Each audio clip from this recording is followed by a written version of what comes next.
ಧನುಜರುಣಾಖ್ಯಾನ ಪುರಗೆ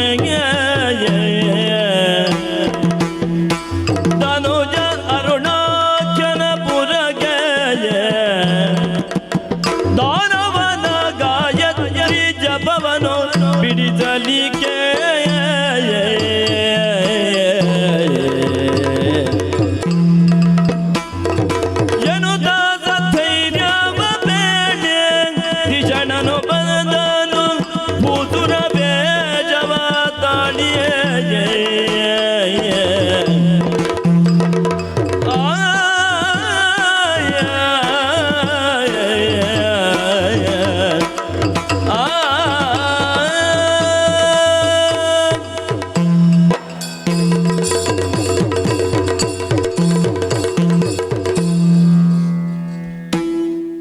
ವಿಚಿತ್ರವಾದ ಪ್ರಕರಣ ಇದು. ವಿಚಿತ್ರ ಏನು, ವಿರೋಧಾಭಾಸವು ಕಾಣುತ್ತಿರುವ ಪ್ರಕರಣ ಅಲ್ಲದಿದ್ರೇನಯ್ಯ. ಲೋಕವನ್ನು ಬಾಧಿಸ್ತಾ ಇರುತ್ತಿರುವಂತಹ ಅರುಣಾಸುರನೆಂಬ ದೈತ್ಯನಿಗೆ ಮಂತ್ರ ಬಲವಂತೆ. ಅದು ಎಂಥ ಮಂತ್ರ! ಯಾರದನ್ನು ನಿತ್ಯ ಪಠಿಸ್ತಾರೋ ಅವರನ್ನು ತ್ರಾಯತೆ ಉದ್ಧರಿಸತಕ್ಕ ಗಾಯತ್ರಿ ಮಹಾಮಂತ್ರ. ಇದನ್ನು ಉಪದೇಶಿಸಿದವರಾದರೂ ಯಾರು? ಬ್ರಹ್ಮದೇವನೇ ಸ್ವಯಂ. ನೀನಿದನ್ನು ಪಠಿಸುತ್ತಿರುವುದು ನಿನಗೆ ಒಳ್ಳೆಯದಾಗಲಿ. ಕೊಟ್ಟದ್ದು ಯಾರ ಕೈಗೆ? ಲೋಕಕಂಟಕನಾದ ಒಬ್ಬ ದುಷ್ಟನ ಕೈಗೆ ಮಂತ್ರಶಕ್ತಿಯನ್ನೇ ಬ್ರಹ್ಮದೇವ ಕೊಟ್ಟಿದ್ದಾನೆ. ಇದಕ್ಕಿಂತ ವಿರೋಧಾಭಾಸ ಇನ್ಯಾವುದುಂಟು? ಅಸ್ತ್ರಬಲದಿಂದಲೋ ಸೇನಾಬಲದಿಂದಲೋ ಭುಜಬಲದಿಂದಲೋ ವಿಜೃಂಭಿಸತಕ್ಕ ಒಬ್ಬ ದುಷ್ಟನ ಕೈಗೆ ಮಂತ್ರಬಲವನ್ನೂ ಕೊಟ್ಟು ಲೋಕದ ಸಾತ್ವಿಕರೆಲ್ಲ ಅಸಹಾಯಕರಾಗುವ ಹಾಗಾಗಿ ಹೋಯ್ತಲ್ಲ. ಹಾಗೆ ಅಂತ ಮೌನವಾಗಿರುವುದಕ್ಕುಂಟೆ. ದೇವಲೋಕಾತಿಕ್ರಮಣವನ್ನು ಮಾಡಿ ನಮ್ಮೆಲ್ಲರನ್ನು ದೆಸೆಗೆಡಿಸಿದ ಅರುಣಾಸುರನ ವಧೆಗೆ ದಾರಿ ಯಾವುದು? ಲೋಕರಕ್ಷಕರ ತ್ರಿಮೂರ್ತಿಗಳಿಗೂ ಅಸಹಾಯಕತೆಯೇ ಬಂದು ಹೋಯಿತು. ಹಾಗಾಗಿ ಜಗಜ್ಜನನಿಯನ್ನು ಯಾಚಿಸಿದಾಗ ಆ ಮಹಾತಾಯಿ ಹೇಳಿದ್ಲು, ಧಿಷಣ ನಾನು ಬೃಹಸ್ಪತಿ ಹೋಗಬೇಕು, ಮಾರುವೇಷದಿಂದ ಹೋಗಿ ಅರುಣನಿಗೆ ಯಾವುದು ಮೂಲಾಧಾರವಾಗಿ ಉಂಟೋ ರಕ್ಷಣೆಗೆ ಆ ಗಾಯತ್ರಿ ಪಠನವನ್ನು ಕೈ ಬಿಡುವ ಹಾಗೆ ಮಾಡಬೇಕು. ದೇವತೆಗಳನ್ನು ಉಳಿಸುವುದು ಅಂತಂದ್ರೆ ಅರ್ಥವೇನು? ಲೋಕದ ಸಾತ್ವಿಕತೆಯನ್ನು ಉಳಿಸುವುದು ಅಂತ ಅರ್ಥ. ಆದ್ದರಿಂದ ಅದಕ್ಕೆ ಸನ್ನದ್ಧನಾಗಿ ನಿಂತವ. ನಿರಾಕರಣೆಯ ಪ್ರಶ್ನೆ ಇಲ್ಲ. ಸುಮನಸರಿಗೆಲ್ಲ ಭರವಸೆಯ ವಾಕ್ಯಗಳನ್ನು ಹೇಳಿದ್ದೇನೆ, ಈ ಕಾರ್ಯವನ್ನು ನಾನು ಸಾಧಿಸಿಕೊಡ್ತೇನೆ ಈ ತೆರನಾಗಿ ಹೇಳಿದವ ಗುಪ್ತವಾದಂತಹ ಒಂದು ರೂಪ. ಗುಪ್ತ ಅಂತಂದರೆ ಸುಪ್ತವಾಗಿ ನಮ್ಮಲ್ಲಿಯೇ ಇರುವ ರೂಪ. ಅದು ಯಾವುದು? ಬ್ರಾಹ್ಮಣ್ಯ. ಏನು ಬೃಹಸ್ಪತಿ ಆಚಾರ್ಯನಲ್ಲಿ ಬ್ರಾಹ್ಮಣ್ಯ ನಷ್ಟವಾಗಿದೆ ಅಂತ ಅರ್ಥವೇ ಅಲ್ಲ.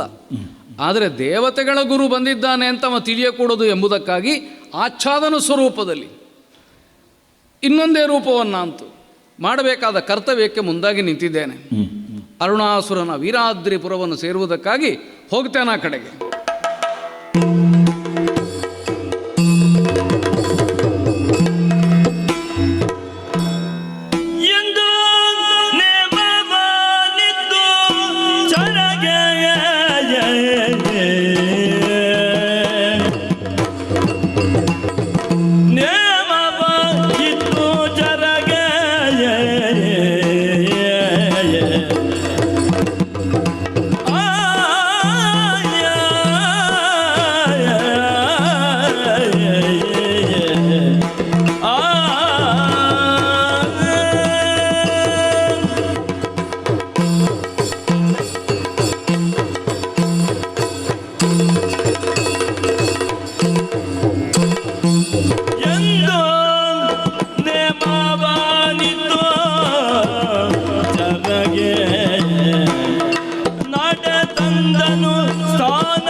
ಅರುಣನು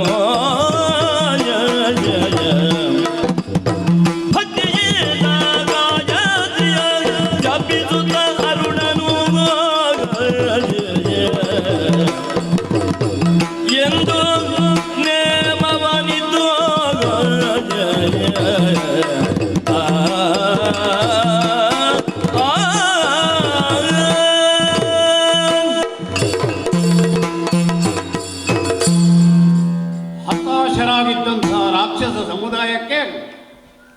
ಭಾಗ್ಯದ ಬೆಳಕಿನ ಅರುಣೋದಯವಾಯಿತು ಈ ಅರುಣಾಸುರನಿಂದ. ದಿಕ್ಕೆಟ್ಟು ಹೋಗಿದ್ದರು ನಮ್ಮ ರಾಕ್ಷಸ ಸಮುದಾಯದವರು. ಆಗ ಅವರ ನಾಯಕತ್ವವನ್ನು ವಹಿಸಿ ಸರಿಯಾದ ವ್ಯವಸ್ಥೆಗೆ ಅವರನ್ನು ಒಳಪಡಿಸಿ ಅವರ ನಾಯಕನಾಗಿ ಯಾವುದೇ ವಿರೋಧ ವಾಕ್ಯಿಲ್ಲದೆ ಸರ್ವಾನುಮತದಿಂದ ಆರಿಸಲ್ಪಟ್ಟವ ನಾನು. ಆದರೂ ಕೂಡ ತಪಸ್ಸನ್ನು ಮಾಡಿ ವಿಧಿಯನ್ನು ಮೆಚ್ಚಿಸಿ ವರವನ್ನು ಪಡೆಯಬೇಕು ಎಂಬ ಹಾಗೆ ನಮ್ಮವರು ಹೇಳಿದ ಕಾರಣ ಬ್ರಹ್ಮನನ್ನೇ ಕುರಿತಾಗಿ ತಪಸ್ಸನ್ನು ಮಾಡಿದೆ. ಕೇಳಿದೆ, 2 ಕಾಲಿನ ಪ್ರಾಣಿಯಿಂದ 4 ಕಾಲಿನ ಪ್ರಾಣಿಯಿಂದ ನನಗೆ ಮರಣವೇ ಬರಬಾರದು. ಜೀವಿಗಳ ಸಂಚಲನ ಸಾಧಾರಣ 2 ಕಾಲಿಂದ ಅಥವಾ 4 ಕಾಲಿಂದ. ತಥಾಸ್ತು ಎಂಬುದಾಗಿ ಹೇಳಿದಂತಹ ಬ್ರಹ್ಮದೇವ ಈ ಅರ್ಹತೆಯನ್ನು ನಾನು ಭದ್ರವಾಗಿ ಉಳಿಸಿಕೊಳ್ಳುವುದಕ್ಕೆ ಪೂರಕವಾಗಿ ಮಂತ್ರೋಪದೇಶವನ್ನು ಮಾಡಿದ ಗಾಯತ್ರಿ ಮಂತ್ರ.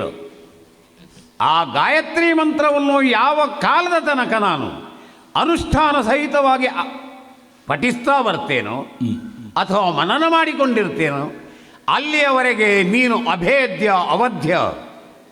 ಆದರೆ ಎಂದಿಗೆ ಇದು ನಿನ್ನ ಕೈ ತಪ್ಪಿ ಹೋಯಿತು ಆವತ್ತು ನಿನಗೆ ಅಪಾಯ ಅಂತೇಳಿ ಹೇಳಿದರು. ಮಂತ್ರೋಪದೇಶ ನಾನು ಕೇಳದೆ ಬ್ರಹ್ಮ ಕೊಟ್ಟ ಕಾರಣ ಅದನ್ನು ಆಚರಿಸ್ತಾ ಇದ್ದೇನೆ. ಆಚರಿಸಿಕೊಂಡು ಬಂದಂತಹ ದಿನದಿಂದ ದಿನಕ್ಕೆ ನನ್ನ ಉತ್ಕರ್ಷೆಯೇ ಆಗಿದೆ. ಈ ಉತ್ಕರ್ಷೆಯ ಪರಿಣಾಮವಾಗಿಯೇ ದೇವಲೋಕವನ್ನು ಮುತ್ತಿದೆ, ದೇವತೆಗಳನ್ನು ಬಡಿದಟ್ಟಿದೆ. ಹಾಗೆಂದು ಶಾಶ್ವತವಾಗಿ ಸ್ವರ್ಗವನ್ನು ಆಳುವಂತಹ ಆಶಯ ಹೊಂದಿದವಲ್ಲ ನಾನು. ಅಲ್ಲಿ ನನ್ನದಾದಂತಹ ಭದ್ರಪೀಠದ ಮುದ್ರೆಯನ್ನಿರಿಸಿ ಪುನಃ ಭೂಲೋಕಕ್ಕೆ ಬಂದು ನನ್ನದೇ ಆದಂತಹ ಏಕವೀರ ಪಟ್ಟಣ ಇಲ್ಲಿ ಬಂದು ಆಡಳಿತವನ್ನು ಮಾಡ್ತಾ ಇದ್ದೇನೆ.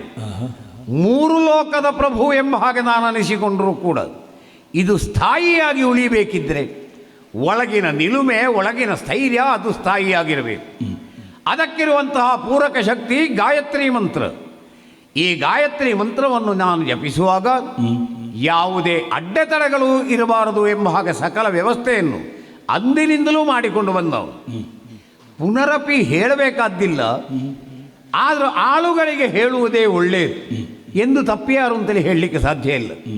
ಹಾಗಾಗಿ ಕಾವಲಿನ ಆಳುಗಳನ್ನು ಕರೆದು ಹೇಳಿದ್ದೇನೆ, ನಾನು ಗಾಯತ್ರಿ ಉಪಾಸನೆಗೆ ಒಳಗೆ ಹೋಗ್ತಾ ಇದ್ದೇನೆ, ಅಲ್ಲಿಯವರೆಗೆ ಎಂಥವನು ಬಂದರೂ ಕೂಡ ಒಳಗೆ ಬಿಡಬೇಡಿ, ನನ್ನ ಜಪ ತಪ ಇದಕ್ಕೆ ಯಾವುದೇ ವಿಘ್ನವಾಗಬಾರದು ಎಂಬ ಹಾಗೆ ಅವರನ್ನು ನೇಮಿಸಿ ಏಕಾಂತದಲ್ಲಿದ್ದೇ ಆ ಬ್ರಹ್ಮೋಪಾಸನೆಯ ಸೂತ್ರವಾದಂತಹ ಗಾಯತ್ರಿ ಮಂತ್ರವನ್ನು ಜಪಿಸುವುದಕ್ಕೆ ಪದ್ಮಾಸನವನ್ನು ಬಲಿದು ಅಚಲಿತನಾಗಿ ನಿಶ್ಚಲನಾಗಿರ್ತೇನೆ.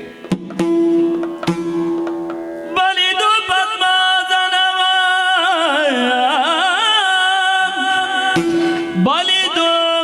ಪದ್ಮಾಸನವ ಚಿತ್ತವ ಚಲಿತಗೊಳ್ಳದೆ ತದೇಕ ಧ್ಯಾನದಿ ಕುಳಿದು ವರಗಾಯತ್ರಿ ಮಂತ್ರಾಚರಣೆಯಲಿ ತದೇಗ ಧ್ಯಾನದಿ ಕುಳಿದು ವರಗಾಯತ್ರಿ ಮಂತ್ರೋಚ್ಚಾರಣೆಯಲಿ ಮೆರವ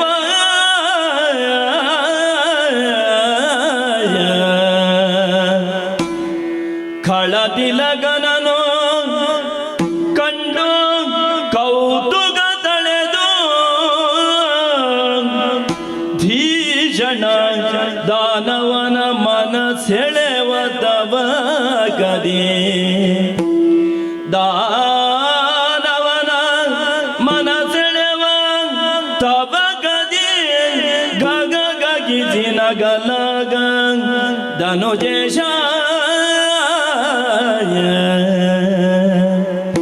ಬಲಿದು ಪದ್ಮಾಸನವ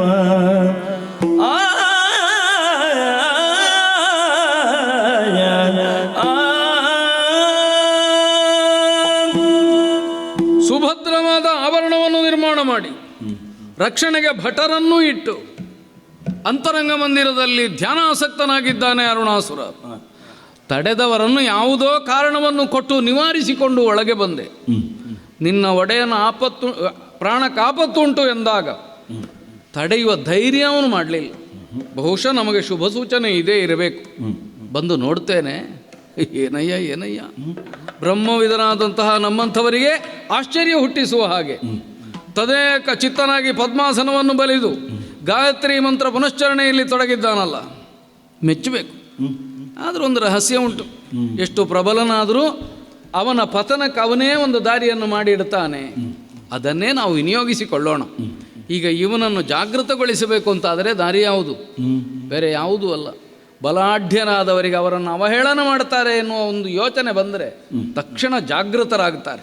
ಹಾಗಾಗಿ ಅದರ ದ್ಯೋತಕವ ಎಂಬಂತೆ ಇವನ ಗಮನ ಸೆಳೆಯುವುದಕ್ಕಾಗಿ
ಗಾಯತ್ರಿ ಮಂತ್ರೋಪಾಸನೆಯನ್ನು ನಾನು ಆರಂಭಿಸಿದ ದಿನದಿಂದ ಇಂದಿನವರೆಗೂ ಆತ್ಮ, ಹೃದಯ, ಚಿತ್ತ ಮೂರೂ ಕೂಡ ಒಂದೇ ಕಡೆಯಲ್ಲಿ ನೆಲೆಯಾಗಿದ್ದುಕೊಂಡು ಸುಲಲಿತವಾಗಿ ಗಾಯತ್ರಿ ಮಂತ್ರದ ಸಂಚಾರವಾಗುತ್ತಾ ಇತ್ತು. ಇಂದು ಪಕ್ಕನೆ ಏನೋ ಕೆದಕಿದ ಹಾಗೆ, ನನ್ನ ಚಿತ್ತವೇ ಕಲುಕಿಕೊಂಡ ಹಾಗಾಯಿತಲ್ಲ. ಪ್ರಾಕೃತಿಕವೇ ಪ್ರಕೃತಿ ಎಂದು ನನ್ನ ಮೇಲೆ ಮುನಿಸುವುದಕ್ಕೆ ಸಾಧ್ಯ ಇಲ್ಲ. ಹಾಗಾದರೆ ಅಪ್ರಾಕೃತಿಕವಾದಂತಹ ಯಾವುದೋ ಶಕ್ತಿಯೇ ನನ್ನ ಮೈ ಮುಟ್ಟಲಿಲ್ಲ. ಕಣ್ಣಿಗೆ ಗೋಚರಿಸುವುದು ಒಬ್ಬ ಬ್ರಾಹ್ಮಣ. ನನ್ನವರಲ್ಲಿ ಹೇಳಿದ್ದೇನೆ, ಯಾರನ್ನೂ ಒಳಬಿಡಬಾರದು ಅಂತ. ಅವರನ್ನು ಒಪ್ಪಿಸಿ ಬಂದನೋ, ಅವರನ್ನು ತಪ್ಪಿಸಿ ಬಂದನೋ, ಯಾವುದೋ ಒಂದು ಶಬ್ದ ಪ್ರತಿಧ್ವನಿಯನ್ನು ಮಾಡುತ್ತಾ ಮಾಡುತ್ತಾ ಕ್ಷೀಣವಾಗಿ ಕೊನೆಗೆ ವಾತಾವರಣದಲ್ಲಿ ಲೀನವಾಗುವ ಹಾಗೆ ಚಿಕ್ಕದಾಗಿ ನಗುತ್ತಾ ಇದ್ದಾನಲ್ಲ. ಹಾಗಾದರೆ ಇದರ ಆರಂಭದಲ್ಲಿ ಭೋರ್ಗರವಾದಂತಹ ಸ್ವರವನ್ನು ಹೊಂದಿದ್ದಿರಬೇಕು. ನನ್ನ ಏಕಾಂತ ಈಗ ಇನ್ನೊಬ್ಬನ ಪ್ರವೇಶದಿಂದ ತುಂಬಿ ಹೋಯ್ತಲ್ಲ. ವಿಪ್ರ, ಒಂದೇ ಪ್ರಶ್ನೆ, ಏನು? ಯಾರು ನೀನು? ಯಾರು ನೀನಲವೇ ಪ್ರಭವನವ, ಯಾರೋ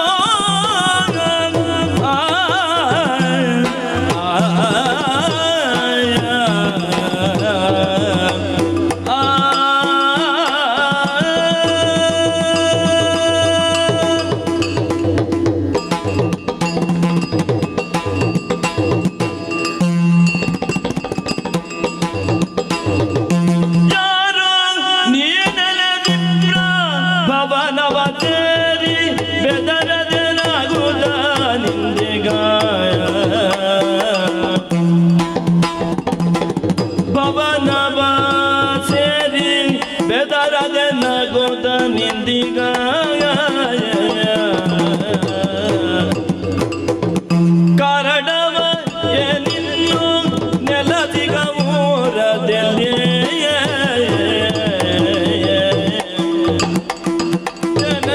ನಿಂತೋ ನೆಲಸಿಗ ಊಡದಲ್ಲೇ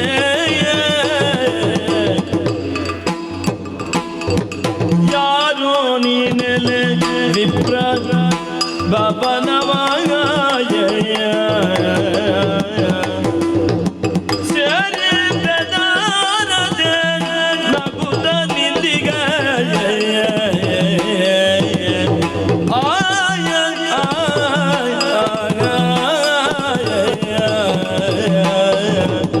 ಯಾರೋ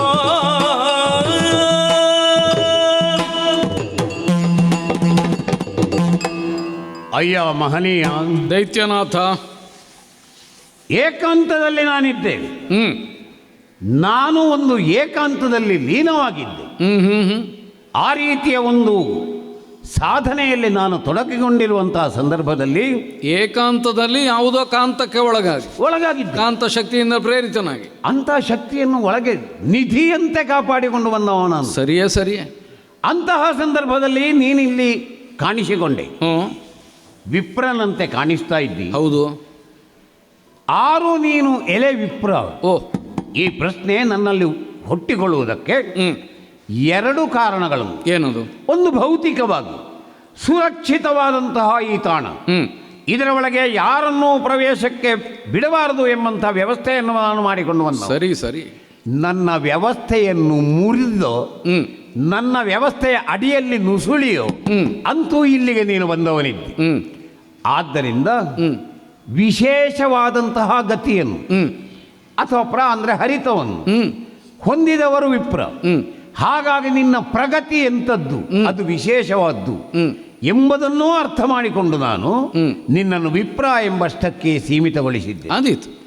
ಆದರೆ ಇಲ್ಲಿ ನನ್ನ ಮುಂದಕ್ಕೆ ನೀನು ಬಂದುದಕ್ಕಿಂತಲೂ ಬಂದ ಮೇಲಿನ ನಿನ್ನ ಚರ್ಯೆ ನನಗೆ ಆಶ್ಚರ್ಯವನ್ನು ಹುಟ್ಟಿಸ್ತದೆ. ಏನು ಮಾಡಿದೆ ನಾನು? ನನ್ನ ಭದ್ರತೆಯ ಕೋಟೆಯನ್ನು ಮುರಿದೋ ನುಸುಳಿಯೋ ಬಂದವನಾದರೂ ಅರುಣಾಸುರನನ್ನು ಕಂಡ ಕೂಡಲೇ ಹೆದರಿ ಕೈಕಾಲು ನಡುಗಬೇಕಿತ್ತು ನಿನಗೆ. ಅಂಥದ್ರಲ್ಲಿ ನಿನ್ನ ಮುಖದಲ್ಲಿ ನಗುವನ್ನು ನಾನು ಕಾಣ್ತಾ ಇದ್ದೆ. ಹೌದಯ್ಯ. ಈ ರೀತಿ ಒಂದು ಅಸಹಾಯಕ ಸ್ಥಿತಿಯಲ್ಲಿರುವಂತಹ ನೀನು ನಗುತ್ತಾ ಇದ್ದೆ. ಒಂದು ವೇಳೆ ಸಹಾಯವನ್ನು ಯಾಚಿಸಿ ನನ್ನಲ್ಲಿಗೆ ಬರುವವನಾಗಿದ್ದರೆ ನಗುವ ಪ್ರಮೇಯ ಇಲ್ಲ. ಕಣ್ಣೀರು ಹಾಕಿ ದೇಹಿ ಅಲ್ವಾ? ಹಾಗೆಂತ ದೇಹಿ ಎಂಬುದಾಗಿ ಕೈಯೊಡ್ಡಿಕೊಂಡು ನೀನು ನಿಂತಿಲ್ಲ. ನಿನ್ನದು ಒಂದು ವಿಶೇಷವಾದಂತಹ ಸ್ಥಿತಿಯಾಗಿ ಕಾಣ್ತಾ ಇದೆ. ಆದರೆ ನಿಂತ ನೆಲೆ ಇದನ್ನು ನೀನು ಅರಿಯಬೇಕು. ನೀನು ಯಾವ ಊರಿಂದ ಬಂದು ಇಲ್ಲಿಗೆ ನಿಂತಿದ್ದಿ ಎಂಬುದು ಬಂದಲ್ಲಿಂದ ಈ ನೆಲೆಗೆ ನೀನು ಬಂದಂತಹ ಪ್ರಕರಣದ ಬಗ್ಗೆ ಹೇಳಬೇಕು. ಇನ್ನೊಂದು ಈ ನಿಂತ ನೆಲೆಯನ್ನು ನೀನು ಅರ್ಥ ಮಾಡಿಕೊಳ್ಳಬೇಕು. ಇದು ಅರುಣಾಸುರನ ನೆಲ. ಇಲ್ಲಿ ಎಂಥವನ ನೆಲೆಯನ್ನು ನಿರ್ಧರಿಸುವ ಅರುಣಾಸುರ ಎಂಬಂತಹ ಪ್ರಜ್ಞೆ ಇರಬೇಕು. ಆ ಪ್ರಜ್ಞೆ ಇದ್ದರೆ ಈ ರೀತಿ ವರ್ತಿಸ್ತೀಯೋ ನೀನು. ಏನು ಮಾಡಿದೆ? ಏನು ಮಾಡಿದಿ? ಅರಿದರಿದ ಪರಿಗಾದ್ಯ ದೈವ ತಿರುವದನ್ನ ವಿಚಾರ ವರಿಯದೆ ಅರಿತು ಪರಿಗಾದ್ಯ ಗೈವೆ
ನಿಲ್ಲಿಸಿದಲ್ಲಿಂದಲೇ ಮುಂದುವರಿದು ಹೇಳುವುದಿದ್ದರೆ ಈ ನೆಲೆಯ ಅರಿತರಿತು ನೀನು ಈ ರೀತಿ ವರ್ತಿಸಿದ್ದಾದರೆ ಬಹಳ ಆಶ್ಚರ್ಯ ಕಾಣುತ್ತದೆ. ದೀನನಾಗಿ ನೀನೇನು ವ್ಯವಹರಿಸುವ ರೀತಿಯಲ್ಲಿ ಕಾಣುವುದಿಲ್ಲ, ಇಲ್ಲ. ಅಥವಾ ದೌಷ್ಟ್ಯವನ್ನೇನು ತೋರಿಸುವುದಕ್ಕೂ ಹೋಗ್ತಾ ಇಲ್ಲ. ಒಬ್ಬ ತಟಸ್ಥ ವ್ಯಕ್ತಿಯಂತೆ ನೀನಿದ್ದಿ. ಇನ್ನೊಬ್ಬ ಆಕ್ರಮಿಸುವುದಕ್ಕೂ ಆಸ್ಪದ ಇಲ್ಲ, ನಾನು ಆಕ್ರಮಣ ಬುದ್ಧಿ ಉಳ್ಳವನು ಅಲ್ಲ. ಎರಡಕ್ಕೂ ಅಲ್ಲ. ಅಲ್ಲ. ಆದರೆ ಕೂಡ ನೀನು ಮಾಡಿದಂತಹ ಒಂದು ಚರ್ಯೆ ಹ್ಞೂ ಅದು ಖಂಡಿತವಾಗಿಯೂ ಈ ನೆಲೆಗೆ ಭೂಷಣವಲ್ಲ. ಹ್ಞೂ ಹ್ಞೂ ಏಕವೀರಪುರ, ಹೌದು. ಇದರಲ್ಲಿ ಏಕವೀರಾಗ್ರಣಿ ಈ ಅರುಣಾಸುರ ಎಂಬುದನ್ನು ಅರಿತು ನೀನು ವ್ಯವಹರಿಸಬೇಕಿತ್ತು. ನಿಜ. ನಗಾಡಿದೆ. ಹ್ಞೂ ನಗುವುದು ಸ್ವಧರ್ಮ, ಹ್ಞೂ ನಗಿಸುವುದು ಪರಧರ್ಮ. ಹ್ಞೂ ನೀನು ನಗಬಾರದು ಎಂಬುದಾಗಿ ನಾನು ಹೇಳುವವನಲ್ಲ. ಆದರೆ ನಗುವಿನಲ್ಲಿ ಹಲವು ರೀತಿಯ ನಗುಗಳಿರ್ತವೆ. ಉಂಟಂತೆ. ಅಟ್ಟಹಾಸದ ನಗು ಬೇರೆ, ನಸು ನಗು ಬೇರೆ, ಅಥವಾ ಬಾಯಿ ತುಂಬ ನಗಾಡುವುದು ಎಂಬುದಾಗಿ ಹೇಳ್ತಾರೆ, ಅದು ಬೇರೆ.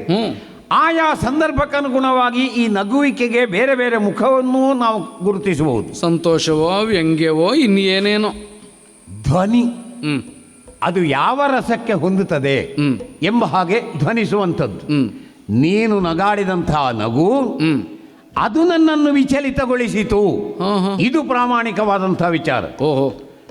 ಅದರಲ್ಲಿದ್ದಂತಹ ಧ್ವನಿ ಅಪಹಾಸ್ಯ ಮಾಡಿದ ಹಾಗುಂಟು, ಅಪಹಾಸ್ಯ ಮಾಡಿದ ಹಾಗುಂಟು. ಲೋಕದ ವೀರಾಗ್ರಣಿ ಎನಿಸಿಕೊಂಡು, ಮೂರು ಲೋಕದ ಅಧಿಕಾರಿ ಎನಿಸಿಕೊಂಡು, ಇನ್ನು ಪ್ರಶ್ನಾತೀತ ವ್ಯಕ್ತಿಯಾಗಿದ್ದಂತಹ ಈ ಅರುಣಾಸುರನ ಮುಂದೆ ಅಪಹಾಸ್ಯದ ನಗ್ಗು ನಕ್ಕಂತೆ ಕಂಡಿತು. ಅಲ್ಲದಿದ್ದರೆ ನನ್ನ ಏಕಾಗ್ರತೆ ಹಾಳಾಗ್ತಾ ಇರಲಿಲ್ಲ. ಅಪಹಾಸ್ಯಕ್ಕೆ ಒಳಗಾಗುವಂತ ಏನನ್ನು ನನ್ನಲ್ಲಿ ಗುರುತಿಸಿದೆ, ಯಾಕೆ ನಗಾಡಿದೆ, ಯಾಕೆ ಬಂದೆ ಹೇಳು. ಅರುಣಾಸುರ, ನೀ ಕೇಳಿದ ಪ್ರಶ್ನೆಗಳಿಗೆ ಉತ್ತರಿಸಕೂಡದು ಅಂತ ಏನೂ ಇಲ್ಲ. ಸರಿ.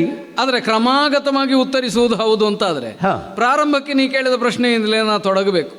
ಬಂದದ್ದು ಯಾಕೆ, ಯಾರು ಎಂಬುದು ಆಮೇಲೆ, ಬಂದ ಮೇಲೆ ಏನು ಎಂಬುದು ಆಮೇಲೆ. ಸರಿ. ಯಾಕೆ ಬಂದೆ ಎಂಬುದಕ್ಕೆ ನಾ ಹೊರಟಲ್ಲಿದ್ದಂತಹ ಪ್ರೇರಣೆ ಏನು ಅನ್ನುವುದನ್ನು ನೋಡಬೇಕು. ಕೇಳ್ತೀಯಲ್ಲ? ಖಂಡಿತ. ಒಡನೆಂದದಿ ಜನನು ಕಳನೊಡನೆ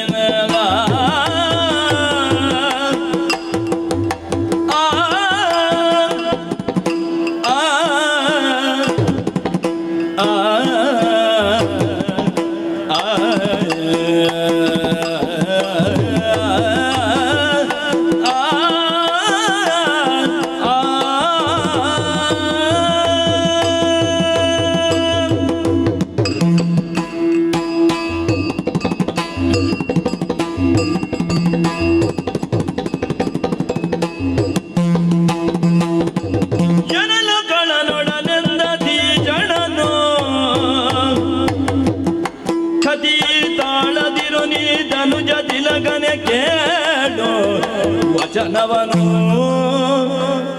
ಕದಿತಾಳದಿರು ನೀ ತನುಜ ತಿಲಕನೆ ಕೇಳು ವಚನವನು.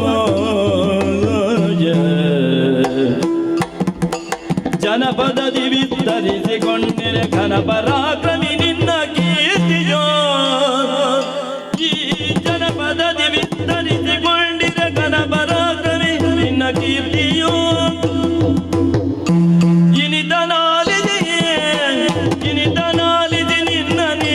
ಜನುಮ ಸಾರ್ಥಕಗೊಳಿಸೆ ಬಂದೆನೋ.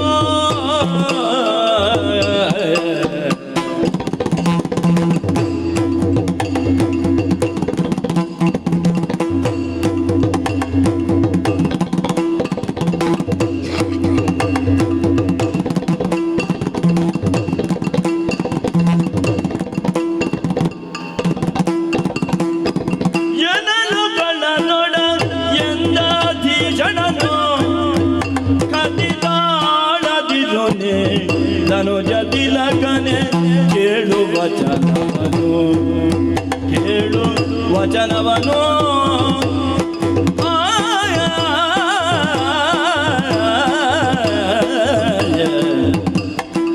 ಕೇಳು.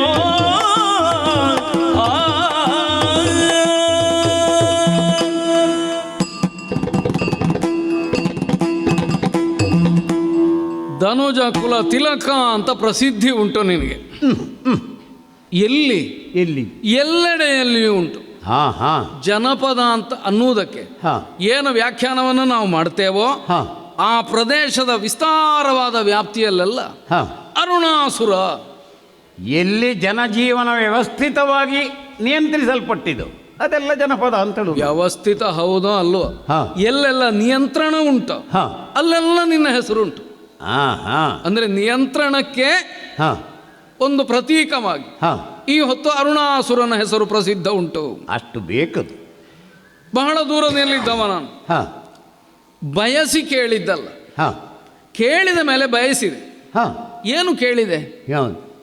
ನಿನ್ನ ಬಲ, ಹಾ ನಿನ್ನ ಶ್ರೀಮಂತಿಕೆ, ಹಾ ನಿನ್ನ ವ್ಯಕ್ತಿಯ ವೈಶಿಷ್ಟ್ಯ, ಹಾ ನಿನ್ನ ಯೋಗ್ಯತೆ, ಹಾ ಇದನ್ನು ಕೇಳ್ತಾ ಕೇಳ್ತಾ ಕೇಳ್ತಾ ಹಾ ಛೆ ನಾನು ನೋಡ್ಲಿಲ್ವಲ್ಲ ಇಲ್ಲಿಯವರೆಗೆ, ಹಾ ಹಾ ಹಾ ಹಾಗೊಂದು ಭಾವ ನನ್ನಲ್ಲಿ ಹುಟ್ಟಿದ್ದು. ಹಾ ನೋಡದೇ ಇದ್ರೇನು, ಹಾ. ಹೋಗಿ ನೋಡಬಾರದೆ. ಹಾ ಆದ್ರಿಂದ ನಾ ಹೊರಟ ಹಾ ಪೂರ್ವದ ಊರಿನಿಂದ ಬಂದ. ಸರಿಯಪ್ಪ. ಮತ್ತೆ ಬ್ರಾಹ್ಮಣ ಯಾರು ಅಂತ ಕೇಳಿದಾಗ ಹಾ ಎಲ್ಲ ಪ್ರಶ್ನೆಗೂ ಬ್ರಾಹ್ಮಣ ಉತ್ತರಿಸಬೇಕು ಅಂತಿಲ್ಲ.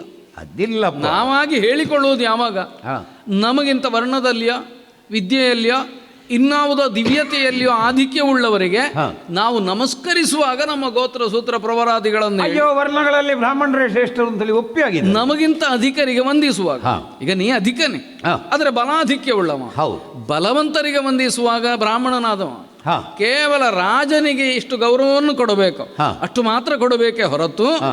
ವರ್ಣಜ್ಯೇಷ್ಠತೆಯಿಂದ ನಾ ವಂದಿಸಿದರೆ ಹಾ. ಅದು ನಿನಗೆ ಆಪತ್ತನ್ನೇ ತರ್ತದೆ. ಹೌದು. ಹಾಗಾಗಿ ನಾನಾಗಿ ನನ್ನ ಹಿನ್ನೆಲೆಯನ್ನು ಹೇಳುವುದಕ್ಕಿಲ್ಲ, ಪೂರ್ವೋತ್ತರವನ್ನು ವಿವರಿಸುವುದಕ್ಕಿಲ್ಲ. ದೊಡ್ಡದಲ್ಲ. ಹಾಗೆ ಅಂತ ಒಬ್ಬ ಬುದ್ಧಿವಂತ ಅಂತ ತಿಳಿ. ಹಾ ಯಾಕಂದ್ರೆ ನಿನ್ನ ಬಗ್ಗೆ ಕೇಳಿದ ಮೇಲೆ ಹಾ. ನಿನ್ನನ್ನು ನೋಡಬೇಕು ಅಂತ ಬುದ್ಧಿ ಇಲ್ಲದೆ ಇದ್ದವನಿಗೆ ಅನಿಸುವುದಕ್ಕಿಲ್ಲ.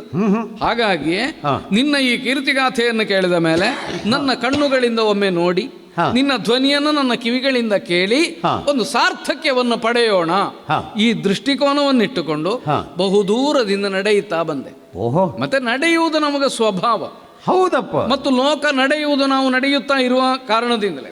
ವಿಪ್ರರ ನಡೆ ಅನುಸರಿಸಿ ಜಗತ್ತು ನಡೆಯುತ್ತದೆ. ಆದ್ರಿಂದ ಹಾ. ನಾವು ನಡಿಗೆಯನ್ನು ನಿಲ್ಲಿಸುವುದಕ್ಕಿಲ್ಲ. ಹಾ ಈಗ ಇಲ್ಲಿಯವರೆಗೆ ಬಂದ ಮೇಲೆ ನೀನು ಕೇಳ್ತಿ ಇದು ನನ್ನ ನೆಲೆ, ಹೌದು. ನಿನ್ನ ನೆಲೆ ಇದು ಅಂತ ಯಾರು ಹೇಳಿದರು?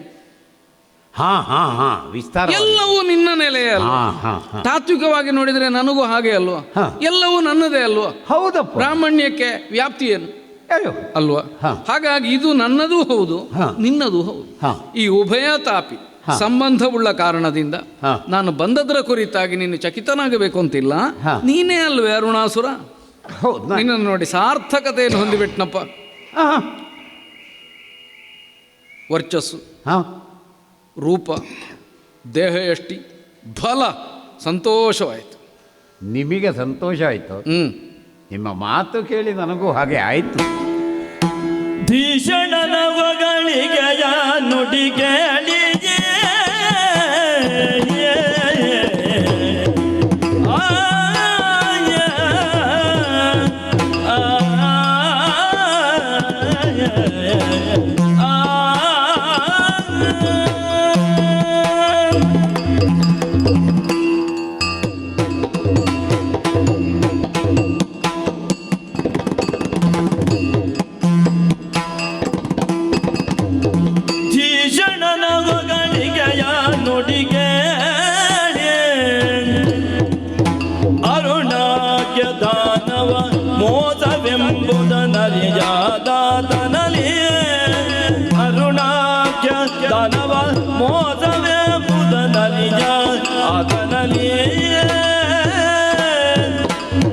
ತೋಜದಿಂದಲೇ ನೋಡಿದ ಬಾಡಿರೆ ಶಬಾಸು ಮೆಚ್ಚಿದೆ ನಿನ್ನ ವಚನಗೆ.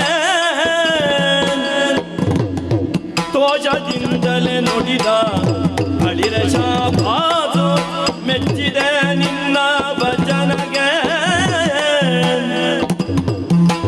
ಭೂಸುರಗಣಿ ನಗುತನಿ ಪರಿಗಾಸ್ಯ ಗೈದಿಗ ಅದನವೇನು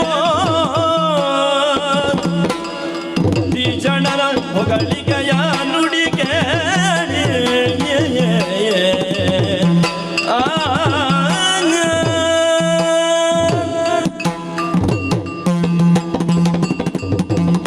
ವಿಪ್ರಶ್ರೇಷ್ಠ ದಾನವೇಂದ್ರ, ನಾನು ಪ್ರಾಮಾಣಿಕ ಅಂದರೆ ವಾಸ್ತವಿಕತೆಯನ್ನು ಒಪ್ಪಿಗಳು. ಹಾಗೂ ಹೇಳ್ತಾರೆ ನಿನ್ನ ಕುರಿತು. ಸರಿಯಾದ ಮಾತನ್ನು ಚಿಕ್ಕ ಮಗು ಹೇಳಲಿ, ಒಂದು ಗಿಳಿ ಹೇಳಲಿ, ಅದನ್ನು ನಾವು ಕೇಳಬೇಕು ಅಂತದೇ ಶಾಸ್ತ್ರವಚನ. ಒಳ್ಳೆಯದು ಒಳ್ಳೆಯದು. ಈಗ ನೀವು ಇದ್ದದ್ದನ್ನಿದ್ದ ಹಾಗೆ ಹೇಳಿದ್ದು, ನಾನು ಹೌದು ಅಂತ ಒಪ್ಪಿಕೊಳ್ತೇನೆ. ಮತ್ತೆ ಒಂದು ಏನು, ಎಷ್ಟೋ ಮಂದಿ ತಮ್ಮ ಬಗ್ಗೆ ಹೇಳಿಕೊಳ್ಳುವುದುಂಟು. ಹೌದೌದು, ನಾನು ಹೊಗಳಿದರೆ 6ಕ್ಕೆ ಏರ್ಲಿಕ್ಕಿಲ್ಲ, ತೆಗಳಿದರೆ 3ಕ್ಕೆ ಇಳಿಲಿಕ್ಕಿಲ್ಲ. ನಿನ್ನನ್ನು ಹೊಗಳುವುದಕ್ಕೆ ಸಾಧ್ಯವೂ ಇಲ್ಲ. ಯಾಕೆ ಸಾಧ್ಯ ಇಲ್ಲ? ಏನು ಹೇಳಿದ್ರು ಅದು ಹೌದು. ಅದೇ ವಾಸ್ತವಿಕತೆಯನ್ನು ಒಬ್ಬಾತ ಹೊಗಳ್ತಾನೆ ಅಂತೇಳಿ ಆದರೆ ಬೇಡ ಅಂತ ಯಾರಿಗನ್ನಿಸ್ತದೆ? ವಾಸ್ತವಿಕತೆಯನ್ನು ನಿಷೇಧ ಮಾಡೋದು ಹೇಗೆ? ಈಗ ದೇವರ್ಗಳನ್ನೇ ಆಗಲಿ, ಸಹಸ್ರನಾಮಾರ್ಚನೆ ಹೌದು, ಅದು ಇದು ಉಂಟು ಅಂತ ಹೇಳ್ತಾರೆ. ದೇವರ್ಗಳು ಅನಿಸಿಕೊಂಡಂತಹ ವಿಷ್ಣುವಿಗೋ ಶಿವನಿಗೋ ಅವರಿಗೂ ಕೂಡ ಅರ್ಚನೆ, ಅವರನ್ನು ಹೊಗಳಿಕೆ ಬೇಕಂತೆ. ಬೇಕು. ಮತ್ತೆ ನಮಗೆ ಬೇಡ? ಸ್ತುತಿ ಪ್ರಿಯತೆ ಅವರಿಗೆ ಸಹಜವಾದ್ದು. ಹಾಗೆ ಅಂತ ಇದ್ದದ್ದನ್ನು ಮಾತ್ರ ಹೇಳಬೇಕು ಹೊರತು ಇಲ್ಲ ಇದ್ದದ್ದನ್ನು ಹೇಳುವರು. ಏನೋ ಒಂದು ಉದ್ದೇಶ ಇಟ್ಟುಕೊಂಡು ಅಂಥವನಿಂದ ನನಗೆ ಈ ಕಾರ್ಯ ಆಗಬೇಕು ಅನ್ನುವುದಕ್ಕಾಗಿ ಅವನ ಮನಸ್ಸಿನ ತೃಪ್ತಿಗಾಗಿ ಇಲ್ಲದೇ ಇದ್ದದ್ದನ್ನು ಆರೋಪಿಸಬೇಕು ಅಂತ ಆದರೆ ಸ್ವಾರ್ಥ ಇರಬೇಕು. ಅದಕ್ಕೆ ಸ್ತುತಿ ಅನ್ನೋದಿಲ್ಲ, ಮುಖಸ್ತುತಿ ಅಂತೇಳಿ. ನನಗೆ ಸ್ವಾರ್ಥವೇ ಇಲ್ಲ. ಆದ್ದರಿಂದ ನಿಮ್ಮ ಮಾತು ನನಗೆ ನಿಜವಾಗಿ ಬಹಳ ಇರುವುದನ್ನೇ ಆಡಿದ್ದೇನೆ. ಮಾತಾಡುವವರಲ್ಲಿ ಮುಖ್ಯವಾಗಿ ನಾನು ಗುರುತಿಸಿ 2 ವರ್ಗ. ಏನದು? ಒಂದು ಮುಖಕ್ಕೆ ಬೇಕಾದಂತೆ ಮಾತಾಡುವುದು, ಇನ್ನೊಂದು ಮುಖ ನೋಡಿ ಮಾತಾಡುವುದು. ಹೌದೌದು. ಯಾವಾತನಲ್ಲಿ ಧೈರ್ಯ ಉಂಟು ಅವ ಮುಖ ನೋಡಿ ಮಾತಾಡ್ತಾನೆ. ಯಾವಾತನಲ್ಲಿ ಧೈರ್ಯ ಇಲ್ಲ, ಕಾರ್ಯ ಸಾಧನೆಯ ಗುಟ್ಟೆ ಇದೆ, ಅವ ಮುಖಕ್ಕೆ ಸರಿಯಾಗಿ ಮಾತಾಡ್ತಾನೆ, ಅವ ಮುಖ ಕೊಟ್ಟು ಮಾತಾಡುವುದು ಇಲ್ಲ. ನೆಲನೋಟಕನಾಗ್ತಾನೆ, ಅಂತರಿಕ್ಷ ನೋಡ್ತಾನೆ. ನೀವು ಹಾಗಲ್ಲ, ನಿಮ್ಮ ದೃಷ್ಟಿ ನನ್ನ ದೃಷ್ಟಿ ಅಷ್ಟು ಸಂಧಿಸುವ ರೀತಿ. ನಿನ್ನ ಮುಖವನ್ನೇ ನೋಡ್ಲಿಕ್ಕೆ ಬಂದವ ಅಂದ ಮೇಲೆ ಮತ್ತೆ ನೋಡದೆ ಇರುವುದಕ್ಕುಂಟ. ಹಾಗಾಗಿ ನೀವು ಹೇಳಿದಂತಹ ಮಾತು ಅದು ಸತ್ಯವೇ. ಈಗ ನನಗೆ ಆನಂದವಾಗುವುದಿಲ್ಲ ಅಂತಲ್ಲ, ವಸ್ತು ಸತ್ಯ ತಿಳಿಯುವಂಥ ಅವಕಾಶ ಸಿಕ್ಕಿತಲ್ಲ. ಸಾಧಕನಾದವನಿಗೆ ನಿನ್ನ ಸಾಧನೆ ದೊಡ್ಡದು, ಇಷ್ಟು ಮಾಡಿದೆಯಲ್ಲ ಸಂತೋಷ ಆಯಿತು ಅಂದಾಗ ಪ್ರಾಮಾಣಿಕ ಸಾಧಕನಿಗೆ ಸಂತೋಷ ಆಗ್ತದೆ. ಸಂತೋಷ ಆಗಿಯೇ ಆಗ್ತದೆ. ನಿಜವೇ. ಅದರ ಮೇಲೆ ನಮ್ಮ ಮೇಲೆ ಒಂದು ಸಣ್ಣ ಟೀಕೆ ಉಂಟು. ನಾವೆಲ್ಲ ಬ್ರಾಹ್ಮಣರಿಗೆ ಕಷ್ಟ ಕೊಡ್ತೇವೆ, ಉಪದ್ರ ಕೊಟ್ಟಿದ್ದೇವೆ. ಅಯ್ಯೋ ಬ್ರಹ್ಮದ್ವೇಷಿಗಳು ಅಂತಲೇ ಹೇಳುವುದು ನಿಮ್ಮನ್ನು. ಆಯ್ತು, ಅಂಥದ್ರಲ್ಲಿ ಬ್ರಾಹ್ಮಣನೇ ಒಬ್ಬ ವಾಸ್ತವಿಕವಾಗಿ ಹೇಳ್ತಾನೆ ಅಂತೇಳಿ ಅದು ನಮ್ಮನ್ನು ಯಾವತ್ತು ವಿರೋಧ ಪಕ್ಷದವರು ಹೊಗಳಬೇಕು. ಒಂದು ವಿಷಯ ಏನು ಗೊತ್ತಾ, ನೀನು ಬ್ರಾಹ್ಮಣವನ್ನು ದ್ವೇಷಿಸ್ತೀಯೋ ಬಿಡ್ತೀಯೋ ಪ್ರಶ್ನೆ ಅಲ್ಲ, ಬ್ರಾಹ್ಮಣರ ಹಾಗೆ ಆಗಿದ್ದೀಯ. ಅದೇ ನಿನಗೆ ಎಷ್ಟು ದ್ವೇಷ ಇದ್ರೇನು ಇಲ್ಲದಿದ್ರೇನು, ಬ್ರಾಹ್ಮಣರನ್ನು ದ್ವೇಷಿಸ್ತಾ ಬ್ರಾಹ್ಮಣರಲ್ಲಿ ಒಳ್ಳೆಯದೇನುಂಟು ಅದನ್ನು ಆರಿಸಿಕೊಳ್ಳುವವನು. ಜೀವನ ವಿಧಾನದಲ್ಲಿ ನಮ್ಮನ್ನು ಅನುಸರಿಸುವವರು ಯಾರಿದ್ರು ಅವರನ್ನು ನೋಡಿದಾಗ ನಮಗೆ ಸಂತೋಷವೇ ಆಗ್ತದೆ. ಅದು ಆ ರೀತಿಯ ತೃಪ್ತಮಾನಸರು ಮಾತ್ರ ನಿಜವಾದಂಥ ಬ್ರಾಹ್ಮಣರು. ಸ್ವಾಮಿನ್, ಇಷ್ಟೆಲ್ಲ ಪ್ರಾಮಾಣಿಕವಾಗಿ ನಾನೂ ಮಾತನಾಡ್ತಾ ಇದ್ದೇನೆ, ನೀವು ಮಾತಾಡ್ತಾ ಇದ್ದೀರಿ. ನಿಜ ನಿಜ ನಿಜ. ಮಧ್ಯದಲ್ಲಿ ಒಂದು ಪ್ರಶ್ನೆಗೆ ಇನ್ನೂ ಉತ್ತರವೇ ಸಿಕ್ಕಲಿಲ್ಲ. ಉತ್ತರ ಕೊಡ್ಲಿಲ್ವಾ? ಇಲ್ಲೋ. ಯಾವ ಪ್ರಶ್ನೆ ಅದು?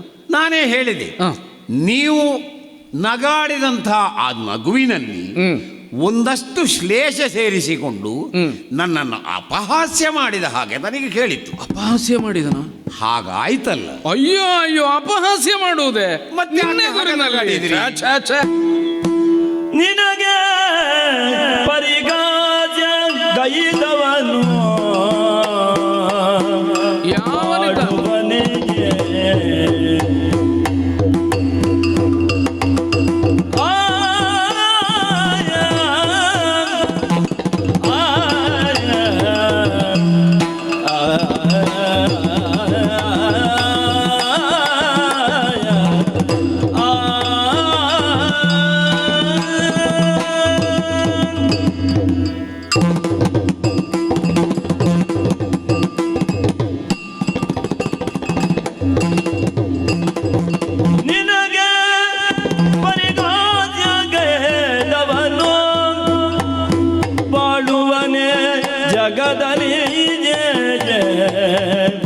ಅನಿತ ನದಿಯನೆ ನಾನು ಕೇಳಿದನು.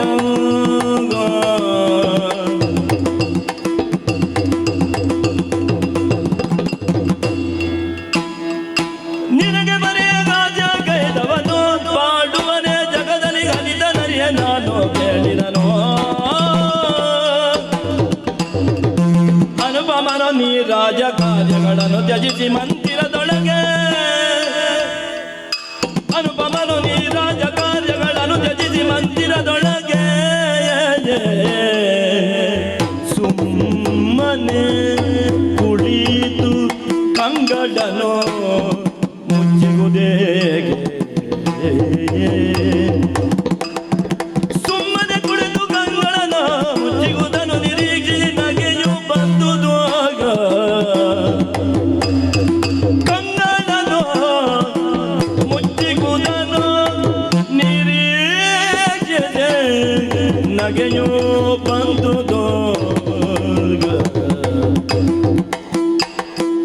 ಸುಮ್ಮನೆ ಕುಳಿತು ಕಂಗಳನ ಮುಚ್ಚಿದನು ನಿರೀಕ್ಷೆ ನಗೆಯು ಬಂದುದು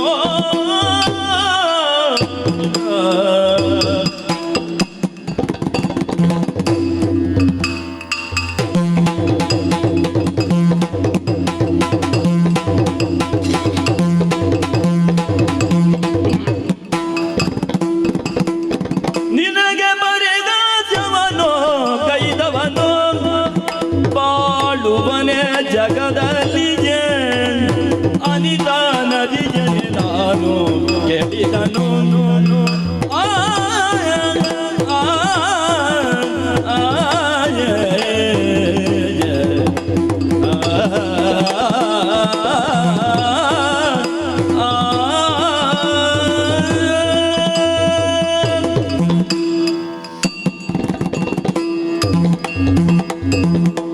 ಅರುಣಾಸುರ, ಸ್ವಾಮಿನ್. ನೀನೇ ಮೊದಲು ಸೂಚಿಸಿದೆ ಹಾ, ನಗು ಸಹಜವಾದ ಒಂದು ಧರ್ಮ. ಹೌದು. ಹಾಗಾಗಿ ಸಹಜವಾಗಿಯೇ ಉತ್ಪತ್ತಿಯಾದ ಒಂದು ಹಾಸಕ್ಕೆ ಹಾ, ವಿಪರೀತವನ್ನು ಕಲ್ಪಿಸಬೇಕು ಅಂತಿಲ್ಲ. ಓಹೋ, ಹಾಗೆಂತ ಕಾರಣವೇ ಇಲ್ವಾ? ಹಾ. ಕಾರಣ ಉಂಟು. ಹಾ ಹಾ, ಅದು ಬಂದದ್ದು, ಓ, ಬರುವುದಕ್ಕೆ ಆಸ್ಪದವೂ ಇದ್ದದ್ದು. ನೀ ಕೇಳದಿದ್ರೂ ನಾನು ಅದನ್ನು ಹೇಳಬೇಕಾದವ. ನನ್ನನ್ನು ಕಂಡು ನಗುವುದಕ್ಕೆ ಆಸ್ಪದವಾಯಿತು. ಉಂಟುಂಟು. ಹಾ ಹಾ, ಹಾಗೆ ಅಂತ ಪರಿಹಾಸ್ಯ ಅಂತ ಎಣಿಸಬೇಡ. ಓಹೋ ಹೋ, ನಿನ್ನ ನೋಡಿ ಹಾಸ್ಯ ಮಾಡಿದರೆ ಹಾ ಪ್ರಪಂಚ 3ರಲ್ಲಿ ಹಾ, ಅಲ್ಲ 14ರಲ್ಲಿ ಹಾ, ಯಾವನಾದರೂ ಬದುಕಿ ಉಳಿಯುವುದಕ್ಕೆ ಸಾಧ್ಯವೇ? ಅಂಥವರು ಹೇಳ ಹೆಸರಿಲ್ಲದೆ ಹೋಗಿದ್ದಾರೆ. ಒಂದು ಭ್ರೂ ಭಂಗದಿಂದ, ಹಾ, ಒಂದು ಬೆರಳಿನ ಚಲನೆಯಿಂದ ಅಷ್ಟೇ. ನಿನಗೆ ಬೇಕಾದದ್ದನ್ನು ಸಾಧಿಸತಕ್ಕವ. ಹೌದು, ಒಂದರ್ಥದಿಂದ ಸಂಕಲ್ಪದಿಂದಲೇ ಲೋಕ ನಡೆಸುವ ಸಾಮರ್ಥ್ಯವುಳ್ಳವ. ಆ ಸ್ಥಿತಿಯಲ್ಲಿ ಇದ್ದೇನೆ ನಾನು. ಅಂತಹ ನಿನ್ನೆದುರು ಬಂದು ನಿನ್ನನ್ನು ಅಪಹಾಸ್ಯ ಮಾಡಿ ಹಾ, ನನ್ನಂತಹ ಒಬ್ಬ ಬ್ರಾಹ್ಮಣ ಬದುಕುತ್ತೇನೆ ಅಂತ ಆಲೋಚನೆ ಮಾಡುವುದಕ್ಕೂ ಉಂಟು. ಧೈರ್ಯ ದೊಡ್ಡದು. ಇಲ್ಲ, ಹಾ, ಅದು ಸಹಜವಾಗಿ ಬಂದದ್ದು. ಸಹಜ ಯಾಕಂದರೆ ನಗುವಿಗೆ ಕಾರಣಗಳು ತುಂಬ ಇರ್ತವೆ. ಇರ್ತದೆ. ಕೆಲವು ಸಲ ಪೆಟ್ಟು ತಿಂದ ಮೇಲೂ ನಗುವವರಿಲ್ವಾ? ಇದ್ದಾರಪ್ಪ. ಪೆಟ್ಟು ತಿನ್ನುವಾಗಲೂ ನಗುವವರಿಲ್ವಾ? ಇದ್ದಾರೆ. ಇನ್ನು ಕೆಲವರು ದುಃಖ ಬಂದಾಗಲೂ ನಗುವುದಿಲ್ವಾ? ಯಾಕೆ ಮುಚ್ಚಿ ಹಾಕಲಿಕ್ಕೆ? ಹೌದು. ಇನ್ನು ಕೆಲವರು ದೊಡ್ಡವರೆದ್ರು ಅವರು ಏನೇ ಹಾಸ್ಯ ಮಾಡಲಿ, ಹಾ, ಇವನಿಗೆ ನಗು ಬಾರದಿದ್ರು ಆಹಾ ಹೌದಲ್ಲ ಏನು ಅಂತ ನಗಾಡುವವರಿಲ್ವ? ಹಾ. ಹಾಗಾದರೆ ನಗುವಿಗೆ ಅನೇಕ ಕಾರಣಗಳಿರ್ತವೆ. ಹೌದಪ್ಪ. ಆದರೆ ನಿನ್ನ ಕುರಿತಾಗಿ ನನಗೆ ಬಂದದ್ದು ಹಾ, ಈಗ ಯೋಚಿಸುವಾಗ ಹಾ ಈ ಕಾರಣಕ್ಕಿದ್ದೀತು ಅಂತ ತೋರ್ತದೆ. ಹಾ ಹಾ, ನಾವು ಕೆಲವು ಸಲ ಪ್ರಪಂಚದಲ್ಲಿ ದೊಡ್ಡದು ಅಂತ ತಿಳಿದದ್ದು ಹಾ, ಅದು ದೊಡ್ಡದಲ್ವಾ ಅಂತ ಕಂಡಾಗ ಹಾ, ನಾನೀಗ ಇಲ್ಲಿಯವರೆಗೆ ದೊಡ್ಡದು ಅಂತ ತಿಳಿದು ಬಿಟ್ಟನಲ್ಲ ಅಂತ ನಮ್ಮ ಮೂರ್ಖತನದ ಬಗ್ಗೆ ನಗು ಬರ್ತದೆ. ತಮ್ಮ ತಾವೇ ಒಂದು ಅಳತೆ ತಪ್ಪಿ ಹೋಗ್ತದೆ. ಎಷ್ಟು ದೂರದ ಕಡಲನ್ನಾದರೂ ಸ್ವಯಂ ಶಕ್ತಿಯಿಂದ ಈಜಿ ಪಾರಾಗಬಲ್ಲವ. ಹಾ, ಅಂಬಿಗನಿಗೆ ಮೊರೆ ಇಟ್ಟದ್ದನ್ನು ನೋಡಿದರೆ ಎಂಥವನಿಗೂ ನಗು ಬರಲಿಕ್ಕಿಲ್ಲ. ಹೌದಪ್ಪ. ಸ್ವಶಕ್ತಿಯ ಮೇಲೆ ವಿಶ್ವಾಸ ಇಲ್ಲದ ಇದೆಂಥದಪ್ಪ? ಹೌದು. ಹಾಗಾಯ್ತಲ್ಲ ಅಂತ ಕಂಡದ್ದು ನನಗೆ ಇಲ್ಲಿಗೆ ಬಂದಾಗ. ಅಂಥದ್ದನ್ನು ನನ್ನಲ್ಲಿ ಗುರುತಿಸಿದೆ. ಕೇಳಿದ್ದೇನೆ, ಹಾ, ತನ್ನ ಶಕ್ತಿಯಿಂದ ಲೋಕವನ್ನೆಲ್ಲ ಸ್ವಾಮಿತ್ವವನ್ನು ಸ್ಥಾಪಿಸಿ ಆಳುತ್ತಿರುವವ. ಹಾ, ನಿನ್ನ ಆಜ್ಞಾಶಕ್ತಿಗೆ ಮಿಗಿಲಾದದ್ದೇ ಇಲ್ಲ ಪ್ರಪಂಚ. ಹೌದು. ಇಷ್ಟು ಬಲಿಷ್ಠನಾದವ, ಇಷ್ಟು ಯೋಗ್ಯತಾವಂತನಾದವ, ಇಷ್ಟು ಬುದ್ಧಿವಂತನಾದವ, ಹಾ, ಇನ್ಯಾವುದನ್ನೋ ಅವಲಂಬಿಸಿಕೊಂಡು ಅಸಹಾಯಕತೆಯನ್ನು ತೋರ್ತಾನೋ ಅಂತ ಕಂಡಿತು.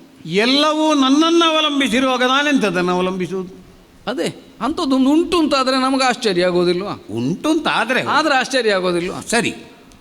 ರಾಜಕಾರ್ಯವನ್ನೇ ಮಾಡ್ತಾ, ಹಾ, ಲೋಕಕ್ಷೇಮವನ್ನು, ಹಾ, ಲೋಕದ ನಿತ್ಯದ ವ್ಯವಹಾರವನ್ನು ಹಾ, ಇನ್ನೊಂದೆಡೆಯಿಂದ ಗಮನಿಸ್ತಾ ಇರಬೇಕಾದ ನೀನು, ಸದಾ ಕಾಲ ಆ ಪ್ರಕ್ರಿಯೆಯಲ್ಲೇ ತೊಡಗಿಕೊಂಡಿರಬೇಕಾದ ನೀನು. ಅಧಿಕಾರ ಪಡೆಯುವುದು ದೊಡ್ಡದಲ್ಲ, ಅದನ್ನು ಉಳಿಸಿಕೊಳ್ಳುವುದು ದೊಡ್ಡದು. ಪಡೆಯುವುದಕ್ಕಿಂತ ಹೆಚ್ಚು ಉಳಿಸಿಕೊಳ್ಳುವುದಕ್ಕಾಗಿ ಶ್ರಮ ವಿನಿಯೋಗ ಆಗ್ತದೆ. ಹೌದು. ಯಾವ ಶ್ರಮ? ಹಾ. ಬೌದ್ಧಿಕವಾದ ಶ್ರಮ. ಹೌದು. ಅಧಿಕಾರ ಪಡೆಯುವುದಕ್ಕೆ ಬೇಕಾದ ಭೌತಿಕವಾದ ಶ್ರಮ. ಅಷ್ಟು ಶಕ್ತಿ ಇದ್ದವನಿಗೆ ಪಡೀಲಿಕ್ಕೆ ಆಗ್ತದೆ. ಉಳಿಸಿಕೊಳ್ಳಬೇಕು ಅಂತಾದ್ರೆ ಬುದ್ಧಿಯೂ ಬೇಕಾಗ್ತದೆ. ಹೌದು. ಹಾಗಾಗಿ ಅನೇಕರು ಶಕ್ತಿಯಿಂದ ಪಡೆದ ಅಧಿಕಾರವನ್ನು ಕೆಲವೇ ದಿನದಲ್ಲಿ ಕಳ್ಕೊಳ್ಳೋದಿಲ್ವ? ಬುದ್ಧಿ ಸಾಕಾಗುವುದಿಲ್ಲ. ಹೌದು. ನೀನು ಹಾಗಲ್ಲ, ಅದನ್ನು ಉಳಿಸಿಕೊಳ್ಳ ಸಮರ್ಥನೆ ಇದ್ದೀಯ. ಹಾ, ಅಂಥ ನೀನು ಹಾ, ಬಾಗಿಲನ್ನೆಲ್ಲ ಮುಚ್ಚಿ ಬಾಗಿಲ ಹೊರಗೆ ಜನ ಇಟ್ಟು, ಹೌದು, ಯಾರೂ ಒಳಗೆ ಬರಕೂಡದು. ಹೌದಪ್ಪ. ಆದರೆ ನಿನ್ನ ದ್ವಾರಪಾಲಕರು ಯೋಗ್ಯರು. ಎಷ್ಟು ವರ್ಚಸ್ಸುಳ್ಳ ಒಬ್ಬ ಬ್ರಾಹ್ಮಣ ಬಂದರೆ ಬಿಡಬೇಕು ಅಂತಲೂ ಅವರಿಗೆ ಗೊತ್ತುಂಟು. ದೊಡ್ಡದಲ್ಲ ಬಿಡಿ. ಅಂತಹ ವ್ಯವಸ್ಥೆ ಮಾಡಿ ಅದರೊಳಗೆ ಕಣ್ಣು ಮುಚ್ಚಿ ಕೂತು ಪ್ರಪಂಚದ ಅರಿವೇ ಇಲ್ಲದವನಂತೆ, ಧ್ಯಾನಾಸಕ್ತನಾಗಿ ಯಾವುದೋ ಮಂತ್ರವನ್ನು ಜಪಿಸುತ್ತಿರುವವನಂತೆ ಕಂಡಾಗ ಸಹಜವಾಗಿ ಏನಾಗುವಂತಯ್ಯ, ನಾನು ಮಂತ್ರ ಜಪವನ್ನು ಮಾಡುತ್ತಾ ಹೌದು ಈ ರೀತಿಯ ವ್ಯವಸ್ಥೆಯನ್ನೆಲ್ಲ ಮಾಡಿದ್ದಕ್ಕೆ ನೀವು ನಗಾಡಿದಿರಿ ಅಂತೇಳಿ. ಆದರೆ ಸ್ವಾಮಿ ದಯಮಾಡಿ ನೀವು ಬೇಸರಿಸಬಾರ್ದು. ಏನು ಏನು ಏನು ನೀವು ಬ್ರಾಹ್ಮಣರಲ್ಲ. ಧರಣಿ ಸುರನದ ತೋರುದಿಗೆ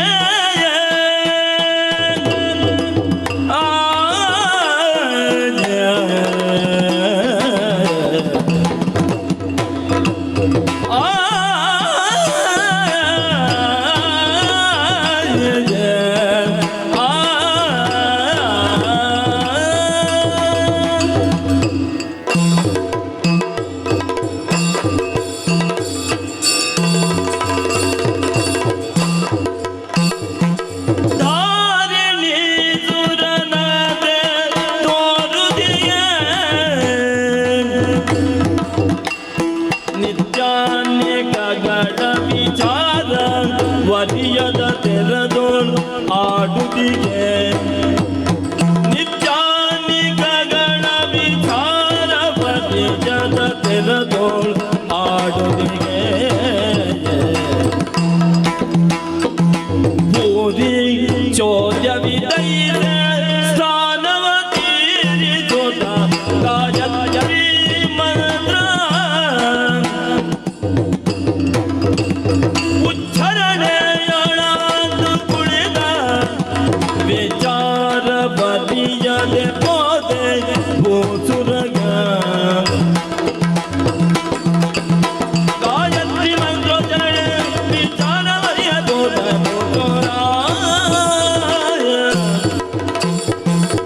ಆರಿಣಿ ಸುರನಂತೆ ಓರುದಿಗೆ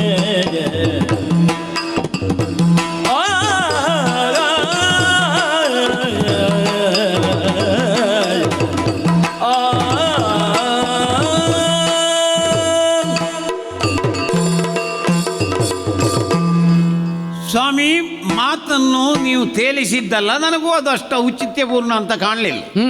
ನೀವು ಯಾರು ಅಂತ ನೀವು ಹೇಳಲಿಲ್ಲ, ನಾನು ಕೇಳಲೂ ಇಲ್ಲ. ಪ್ರಧಾನ ಪ್ರಶ್ನೆ ಅದಲ್ಲ, ಅದು ಪ್ರಧಾನ ಪ್ರಶ್ನೆಯೇ ಅಲ್ಲ.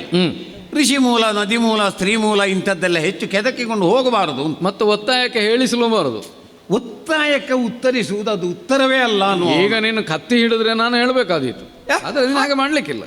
ದಾರುಣೇಶ್ವರರ ಹಾಗೆ ನನಗೆ ತೋರುತ್ತಿದೆ. ಈಗ ಆ ಶಬ್ದ ಹೋಗಿದೆ, ಸಾಕು. ದಾರುಣಿ ಅಸುರ ಅಂತ ಆಗಬೇಕು, ಬೇಗನೆ ಆಗ್ತದೆ. ಆದೀತು ನಿನ್ನಂಥವ್ರು ವಿಜೃಂಭಿಸುವಾಗ ಆಗಲೇಬೇಕು. ದೇವತೆಗಳು ಅಂತೇಳಿ ಭೂಮಿಯಲ್ಲಿದ್ದರೆ ಅದು ಬ್ರಾಹ್ಮಣರು ಮಾತ್ರ. ಅಲ್ಲಿದ್ದವು ಹೆಸರಿಗೆ ಸುಮನಸರು. ಇಷ್ಟೆಲ್ಲ ನೇಮ ನಿಷ್ಠೆ ಅವರಿಗೆ ಎಲ್ಲಿ ಉಂಟು? ಅಲ್ಲ, ಮತ್ತೆ ಹೆಚ್ಚು ಹೇಳುವುದಿಲ್ಲ. ಹೇಳಿದರೆ ಮತ್ತೆ ನಿನಗೆ ದೇವತೆಗಳನ್ನು ಕಂಡ್ರೆ ಆಗುದಿಲ್ಲ, ಹಾಗಾಗಿ ಅವರನ್ನು ಬೈತಿ ಅಂತೇಳಿ ಹೇಳಿ. ಇಲ್ಲಪ್ಪ, ಅವರನ್ನು ಬೇಕಾದಷ್ಟು ನೀನು ನಿಂದಿಸಬಹುದು. ಹೌದು, ಅವಕಾಶವೂ ಉಂಟು. ಅವರ ಸಭೆ ಸುಧರ್ಮ ಸಭೆಯೂ ಅಲ್ಲ, ಅಲ್ಲಿರುವವರು ಸುಮನಸರೂ ಅಲ್ಲ. ಅಂತಹ ಶ್ರೇಷ್ಠರಾಗಿ ಬ್ರಾಹ್ಮಣರನ್ನು ಆ ಮಟ್ಟಕ್ಕೆ ಏರಿಸುವುದು ಬೇಡ. ಇಲ್ಲದಿದ್ದರೆ ನಾನು ಅಲ್ಲಿಗೆ ಹೋಗೋದಿಲ್ಲ, ಇಲ್ಲಿಗೆ ಯಾಕೆ ಬರ್ತೇನೆ? ಅಲ್ವೋ, ಭೂಸುರ ಅಂತೇಳಿ ಹೇಳಿದರೆ ನಿಮ್ಮನ್ನು ಕೆಳಗೆ ಮಾಡಿದ ಹಾಗಾಗ್ತದೆ ಹೊರತು ಮೇಲೆ ಎತ್ತಿದ ಹಾಗಾಗುವುದಿಲ್ಲ. ಈ ಕಾಲದಲ್ಲಿ ಹಾಗಾಗ್ತದೆ, ಈ ಕಾಲದಲ್ಲಿ ಹಾಗಾಗಿದೆ. ಹಾಗಾಗಿ ನಾನು ನೇರವಾಗಿ ಹೇಳುದು, ದಾರುಣೀಸುರರಂತೆ ತೋರುತ್ತಿದೆ. ನಿಜವಾಗಿ ಬ್ರಾಹ್ಮಣರ ಹಾಗೆ ನೀವು ಕಾಣಿಸಿಕೊಳ್ತೀರಿ. ಬ್ರಾಹ್ಮಣರಿಗೆ ಲೋಕದ ಮೌಲ್ಯಗಳು ಗೊತ್ತಿದೆ. ಇನ್ನೊಂದುಂಟು, ಏನು? ಬ್ರಾಹ್ಮಣರ ಹಾಗೆ ಕಾಣ್ತದೆ ಅಂತಂದ್ರೆ ಅದು ಹೀಗಳಿಕೆ ಅಲ್ಲ. ಯಾಕಲ್ಲ? ಬ್ರಾಹ್ಮಣರ ಹಾಗೆ ಕಾಣದೇ ಇದ್ದ ಬ್ರಾಹ್ಮಣರೇ ಕಾಣುವ ಬ್ರಾಹ್ಮಣರೇ ಒಳ್ಳೇದಲ್ವ? ಒಳ್ಳೇದು. ಕೆಲವರು ನೋಡಿದ್ರೆ ಬ್ರಾಹ್ಮಣರ ಹಾಗೆ ಕಾಣ್ತದ? ಖಂಡಿತವಾಗಿಯೂ ನಿಮ್ಮ ಮೇಲೆ ನನಗೆ ಗೌರವ ಹುಟ್ಟಿದೆ. ಒಳ್ಳೇದು. ಮೊದಲು ಹೇಳಿದ ಮಾತುಗಳು ಪ್ರಾಮಾಣಿಕವಾದಂತಹ ಮಾತು, ಸತ್ಯ ಅದು. ಈ ಬ್ರಾಹ್ಮಣರ ಹಾಗೆ ಕಾಣಿಸಿಕೊಳ್ಳುತ್ತವೆ. ನಿತ್ಯಾನುಷ್ಠಾನಗಳನ್ನು, ಜಪ ತಪಗಳನ್ನು, ಹೌದು, ಇವುಗಳನ್ನೆಲ್ಲ ನೀವು ಸ್ವಲ್ಪ ಕಡಿಮೆಯಾಗಿ ತೂಗಿದ ಹಾಗೆ ಕಾಣ್ತಾ ಇದೆ. ಹಾಗಾಯ್ತಾ? ವ್ಯಕ್ತಿಯ ಉತ್ಕರ್ಷೆಗೆ ಬೇಕದು. ನಾವು ಹೇಳಿದ್ವಿ, ರಾಜಕೀಯವನ್ನು ನಾನೇನು ಮರೆತವನಲ್ಲ, ರಾಜಕೀಯ ಬಿಟ್ಟು ಹೊರಗೆ ಬಂದವನೂ ಅಲ್ಲ. ನಾನೇ ಹೇಳಿದೆ, ನೀ ಬಿಟ್ಟರು ಅದು ಬಿಡಬೇಕಲ್ಲ. ಅದು ಬಿಡುದ ರಾಜಕೀಯ ಅಂದ್ರೆ ಹಾಗೆ. ಮತ್ತೆ ಒಮ್ಮೆ ಪೀಠವನ್ನು ಹೊಡೆದನು, ಆ ಪೀಠವನ್ನು ಭದ್ರ ಮಾಡಿಕೊಳ್ಳುವುದು ಹೇಗೆ ಎಂಬ ಯೋಚನೆ ಪ್ರತಿ ಸಂದರ್ಭದಲ್ಲೂ ಇರ್ತದೆ. ಹೌದೌದು, ಅದು ಒಂದೊಂದು ಮಳೆಯನ್ನು ಹೊಡೆದಾಗಲೂ ಕೆಲವು ಸಲ ದುರ್ಬಲವೇ ಆಗ್ತದೆ. ಹೌದು, ಆವಾಗ ನೀವು ಹೇಳಿದಾಗ ಮೇಲೆ ಎಚ್ಚರ ಬೇಕು. ಕೇವಲ ಕೈಕಾಲ ಗಟ್ಟಿದ್ರೆ ಸಾಲದು, ಬುದ್ಧಿ ಬುದ್ಧಿ ಅಂತಹ ಬುದ್ಧಿ ಯಾವತ್ತು ಜಾಗೃತ ಸ್ಥಿತಿಯಲ್ಲಿರಬೇಕಿದ್ರೆ ಧ್ಯಾನ, ಉಪಾಸನೆ ಇತ್ಯಾದಿಗಳೆಲ್ಲ ಮಾಧ್ಯಮವಾಗಿರುವಂಥದ್ದು ಬೇಕು. ಉಪಾಸನೆ ಮಾಡುವುದಿದ್ರು ಯಾವುದೋ ನಿರ್ದಿಷ್ಟವಾದಂಥ ಕೆಲವು ದೇವರುಗಳ ಹೆಸರುಂಟು. ಆ ದೇವರುಗಳನ್ನು ಹೆಸರಿಸಿ ನಾನು ಅವುಗಳನ್ನು ಉಪಾಸನೆ ಮಾಡಬೇಕು. ಅವುಗಳೆಲ್ಲೂ ವ್ಯಕ್ತವೇ, ಯಾಕಂದ್ರೆ ಬ್ರಹ್ಮನನ್ನೇ ಸಾಕ್ಷಾತ್ ಕಂಡವನನ್ನು, ಅದೇನು ಅವ್ಯಕ್ತವಲ್ಲ. ಹಾಗಾದರೆ ಈ ತ್ರಿಮೂರ್ತಿಗಳು ಯಾವುದು ಅವ್ಯಕ್ತವಲ್ಲ, ಅವ್ಯಕ್ತವಾದ್ದು ಇವುಗಳನ್ನೆಲ್ಲ ನಿಯಂತ್ರಿಸುವಂತಹ ಒಂದು ಶಕ್ತಿ ವ್ಯಕ್ತವಾಗ್ತದೆ ಅಂತ ಆದರೆ ಅದು ನಮ್ಮ ಹಾಗೆ ಅಂತ ಆಯ್ತಲ್ಲ, ನಮ್ಮ ಹಾಗೆ ಅಂತ ಆಯ್ತಲ್ಲ, ಅದಲ್ಲದೇ ಇದ್ದದ್ದು ಅಂತಹ ನಮಗೆ ಪ್ರಚೋದನೆಯನ್ನು ಕೊಟ್ಟು ನಮ್ಮಲ್ಲಿ ಒಳ್ಳೆಯ ಶಕ್ತಿಯನ್ನು ಉತ್ಪನ್ನ ಮಾಡುವಂತಹ ಗಾಯತ್ರಿ ಮಂತ್ರವನ್ನು ನಾನು ಯಾವ ಮಂತ್ರ? ಗಾಯತ್ರಿ ಮಂತ್ರ. ಹೌದು, ಮಹಾಮಂತ್ರ. ನಾವು ನಿತ್ಯ ಪಠಿಸುವ ಮಂತ್ರ. ನಿಮಗೆ ಅಧಿಕಾರ ಇದೆ ಅಂತಾರೆ ಹೇಳುವುದು. ನಾನು ಕೇಳಿದ್ದು ಎಲ್ಲರಿಗೂ ಗಾಯತ್ರಿ ಉಪದೇಶ ಕೂಡ ಮಾಡಬಾರ್ದಂತೆ. ಅಲ್ಲ, ಅಧಿಕಾರ ಉಂಟು ಅಂತ ಕೇವಲ ಯಜ್ಞೋಪವೀತ ಇದ್ದವರಿಗೆಲ್ಲ ಮಂತ್ರ ಸ್ವಾಧೀನಕ್ಕೆ ಬರ್ತದೆ ಅಂತಲೂ ಇಲ್ಲ. ಅವರಿಗಿಂತ ಹೆಚ್ಚು ಅಶ್ವತ್ಥಮರಕ್ಕೆ ಬರ್ತದೆ, ಅದಕ್ಕೂ ಜನಿವಾರ ಹಾಕ್ತಾರೆ. ಆದರೆ ಸದ್ಯ ಅಶ್ವತ್ಥಮರಗಳೇ ಬ್ರಾಹ್ಮಣರಾಗಲಿಲ್ಲ, ಇಲ್ಲಿ ಆಗಲಿಲ್ಲ. ಅಂಥದ್ರಲ್ಲಿ ನಾನು ಹೇಳ್ತೇನೆ, ನನಗೆ ಸರಿಯಾದಂಥ ಮೂಲದಿಂದಲೇ ಬ್ರಹ್ಮದೇವರಿಂದಲೇ ಹೌದು ಉಪದೇಶ ಹಾಗೆ ಅಲ್ಲ, ನಿಮ್ಮಿಂದ ಮೇಲಲ್ಲ, ನಾನು ಒಪ್ಪಿಕೊಳ್ತೇನೆ ಬ್ರಾಹ್ಮಣರೇ ಶ್ರೇಷ್ಠರು ಸರಿ. ಆದರೆ ಬ್ರಾಹ್ಮಣ್ಯಕ್ಕೆ ಆಧಿಕ್ಯ ಯಾವುದು? ಬ್ರಾಹ್ಮಣ್ಯಕ್ಕೆ ಆಧಿಕ್ಯ, ಅದರಿಂದಲೇ ಉಪದೇಶ. ಅದರಿಂದ ಅಂತಹ ಗಾಯತ್ರಿ ಮಂತ್ರದ ಉಚ್ಚಾರಣೆಯಿಂದ ಅದು ಹೇಗೆ ಹೇಳ್ತೇ ಗೊತ್ತೋ, ಹೊಸ್ತಿಲಲ್ಲಿ ದೀಪ ಇಟ್ಟ ಹಾಗೆ. ಹೊಸ್ತಿಲಲ್ಲಿ ದೀಪ ಇಟ್ಟರೆ ಒಳಗೂ ಬೆಳಗುತ್ತದೆ, ಹೊರಗೂ ಬೆಳಕು. ಹೌದಪ್ಪ, ಒಳ ಹೊರಗೆ. ಆ ರೀತಿ ಈ ಮಂತ್ರ ನನ್ನ ಒಳಗೂ ಬೆಳಕನ್ನು ಕೊಡುತ್ತದೆ, ನನ್ನ ಸುತ್ತಲಿನ ವಾತಾವರಣವನ್ನು ಶುಭ್ರಗೊಳಿಸ್ತದೆ. ಬುದ್ಧಿವಂತ ಅದೇನು ಅಡ್ಡಗೋಡೆ ಮೇಲೆ ದೀಪ ಇಟ್ಟದ್ದು ಅಂತ ಹೇಳಿಲ್ಲ, ಬೆಳಕದು ಹಾಗೆ ಮಾಡ್ತದೆ, ಅದು ಹಾಗೆ ಮಾಡ್ತದೆ. ಆದ್ರೆ ಆ ಕಡೆಗೆ ಈ ಕಡೆಗೆ ಅಂತ ಮಧ್ಯದಲ್ಲಿ ಗೋಡೆ ಎಂಬಂಥದ್ದು. ಹೌದು, ಇದು ಗೋಡೆ ಇಲ್ಲದ ಜಾಗದಲ್ಲಿ ಹೊಸ್ತಿಲ ಇರುವಂಥದ್ದು. ಅಲ್ಲ, ಗೋಡೆ ಇರುವಲ್ಲಿ ಹೊಸ್ತಿಲ್ ಇರ್ಲಿಕ್ಕಿಲ್ಲ, ಹೊಸ್ತಿಲ್ ಇರುವಲ್ಲಿ ಗೋಡೆ ಇರ್ಲಿಕ್ಕಿಲ್ಲ. ಗಾಯತ್ರಿ ಮಂತ್ರ ಅದನ್ನು ನಾನು ನಾ ಕೇಳೋದಿಗೆ ನನಗೆ ಗೊತ್ತಿಲ್ಲ ಅಂತಲ್ಲ, ಸರಿ. ಅದನ್ನು ಮನನ ಮಾಡುವವನಿಗೆ ಅದರ ಸ್ಪಷ್ಟವಾದ ತಿಳುವಳಿಕೆ ಬೇಡುವ ಬೇಕು. ಇದು ಯಾರನ್ನು ಉದ್ದೇಶಿಸಿ? ಅದಕ್ಕೆ ಒಂದು ಮಂತ್ರ ಅಧಿಶಕ್ತಿಯನ್ನು ಕೊಟ್ಟಿದ್ದಾರೆ. ಸವಿತ್ರ ಅದು ಭುವಃ ಸ್ವಃ, ಭೂಮಿ ವಾತಾವರಣದಿಂದ ಮೇಲಿಂದ ವಾಯುಮಂಡಲದ ಮೇಲು, ಅದನ್ನು ಆಕಾಶ ಅಂತಾರೆ. ಅಲ್ಲಿ ಏನೂ ಇಲ್ಲ, ನಿರ್ವಾತ ಎಂಬಂತಹ ಪ್ರದೇಶ. ಇದೆಲ್ಲದರಲ್ಲೂ ಪ್ರವಹಿಸಬಲ್ಲಂತಹ ಒಂದು ದೇವತೆ ಸವಿತೃ. ಹೌದು, ಅಂತಹ ಶಕ್ತಿ. ಈಗ ಗಾಳಿ ಕೆಲವು ಕಡೆಗೆ ಹೋಗದೇ ಇರಬಹುದು, ಬೆಳಕು ಅಲ್ಲಿಯೂ ಹೋಗ್ತದೆ. ನಿರ್ವಾತ ಪ್ರದೇಶದ ಮುಖೇನವಾಗಿಯೂ ಬೆಳಕು ಪ್ರವಹಿಸ್ತದೆ. ಬೆಳಕಿಲ್ಲದ ಜಾಗ ನೋಡಿದವರಿದ್ದಾರೆ, ಬೆಳಕಿಲ್ಲದ ಜಾಗ ನೋಡ್ಲಿಕ್ಕೆ ಆಗ್ತದ ಅಂತ ಕೇಳ್ತದಂತೆ. ಕೆಲವರು ಅದಕ್ಕೆ ಹೆದರ್ತಾರೆ. ಯಾಕೆ? ಅಲ್ಲದೆ ಸೆಕೆ ಮತ್ತು ಬೆಳಕಿದ್ರೆ ಹಾಗಂತ ಬೆಳಕು ಬೇಡ ಅಂತ ಹೇಳಲಿಕ್ಕೆ ಆಗುವುದಿಲ್ಲ. ಅವರಿಗೆ ಈಗ ನಾವು ಬೇರೆಯವರಿಗೆ ಬೇಕಾಗಿ ಬದುಕುವುದು ಅಲ್ಲಿಯವರೆಗೆ ಮುಟ್ಟಿ ಹೋಗಿದೆ. ನಮ್ಮ ಸ್ಥಿತಿ ದೇವರಿಗೆ ಗತಿ. ಅಂತೂ ನಿನ್ನ ಸ್ಥಿತಿ ದೇವರಿಗೆ ಗತಿ ಅಲ್ಲ. ಹಾಗಲ್ಲ ಅಲ್ಲಲ್ಲ, ಹೌದದು ಅಂತ. ನಿನ್ನ ಸ್ಥಿತಿ ದೇವರಿಗೆ ಗತಿ ಮಾಡಿದ್ಯಲ್ಲ, ಅಷ್ಟು ಹೌದು, ಅಷ್ಟು ವಿಶ್ವಾಸ ನಿನ್ನಲ್ಲಿ ಉಂಟು. ಗಾಯತ್ರಿ ಮಂತ್ರದ ಮೇಲೆ ಅಂತಹ ಅಚಲ ವಿಶ್ವಾಸ ನನಗಿದೆ. ನಮಗೂ ಉಂಟಲ್ವ? ಉಂಟು. ಯಾಕೆ ಉಂಟು? ನಾವು ಯಾವುದನ್ನು ಆರಾಧಿಸ್ತಾ ಇದ್ದೇವೋ, ಯಾವುದು ನಮ್ಮ ಬುದ್ಧಿಶಕ್ತಿಯನ್ನು ಪ್ರಚೋದಿಸಲಿ ಅಂತ ಯಾಚಿಸ್ತಾ ಇದ್ದೇವೋ, ಆ ಸವಿತ್ರ ಎಂಬ ತತ್ವ, ಹೌದು, ವ್ಯಕ್ತಿ ಅಂತ ನಾನು ಹೇಳುವುದು, ಅದು ಇವರು ಈ ತ್ರಿಮೂರ್ತಿಗಳಿಂತ ಬಹಳ ಬಹಳ ಎತ್ತರದಲ್ಲಿ ಉಂಟು ಅಂತ ತಿಳಿದು. ಹೌದು, ಯಾಕಂದ್ರೆ ನಾವು ಕೆಳಗಿದ್ದೇವೆ. ದೊಡ್ಡದು ಅಂತ ಇನ್ನೊಂದನ್ನು ಗುರುತಿಸುವುದು ಯಾವಾಗ? ನಾವು ಸಣ್ಣವರಿದ್ದಾಗ. ಹೌದು ಅಲ್ವಾ? ಹೌದು. ಇದನ್ನು ಗಮನಿಸಿದ್ರೆ ಈಗ ನನಗೂ ನಿನಗೂ ವ್ಯತ್ಯಾಸ ಏನು ಅಂತ ನನಗೆ ಅರ್ಥ ಆಗುದಿಲ್ಲ. ಯಾಕೆ ಈ ಪ್ರಶ್ನೆ? ನನ್ನ ಅಟ್ಟೆ ಅಂತ ಆಯ್ತಲ್ಲ ನೀನು. ಅಂದ್ರೆ ಏನಯ್ಯ ನಾನು ಕೇಳಿದ್ದು ನಿನ್ನ ಬಗ್ಗೆ? ಏನು ಕೇಳಿದ್ದೀರಿ? ಅಸಾಮಾನ್ಯ ಸಾಧಕ.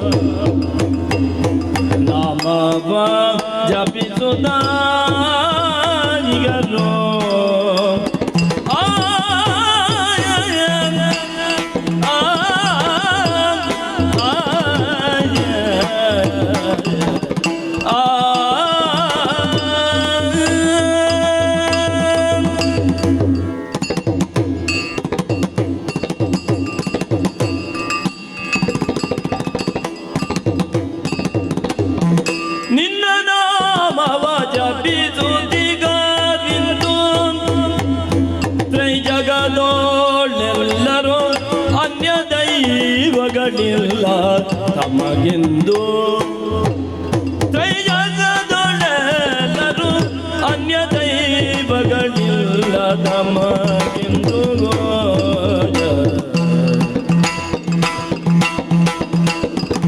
ನಿನ್ನ ನಾಮವ ಜಪಿತು ನಿಗದಿಲ್ಲ ತ್ರೈಜಗದೊಳೆಲ್ಲರನ್ಯ ದೈವಗಳಿಲ್ಲ ತಮಗೆಂದು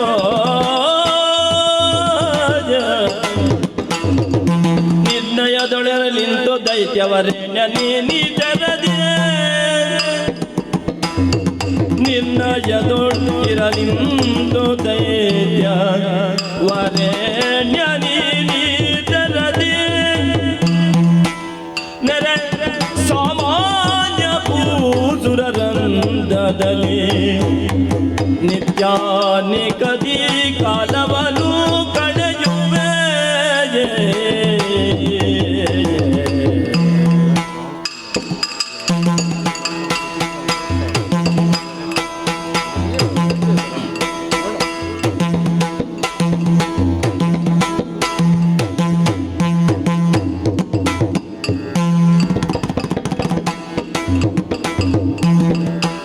ಸಾಮಾನ್ಯ ಭೂಸುರರಂಧದಲ್ಲಿ ನಿತ್ಯಾನಿಕದಿ ಕಾಲವನು ಕಳೆಯುವೆ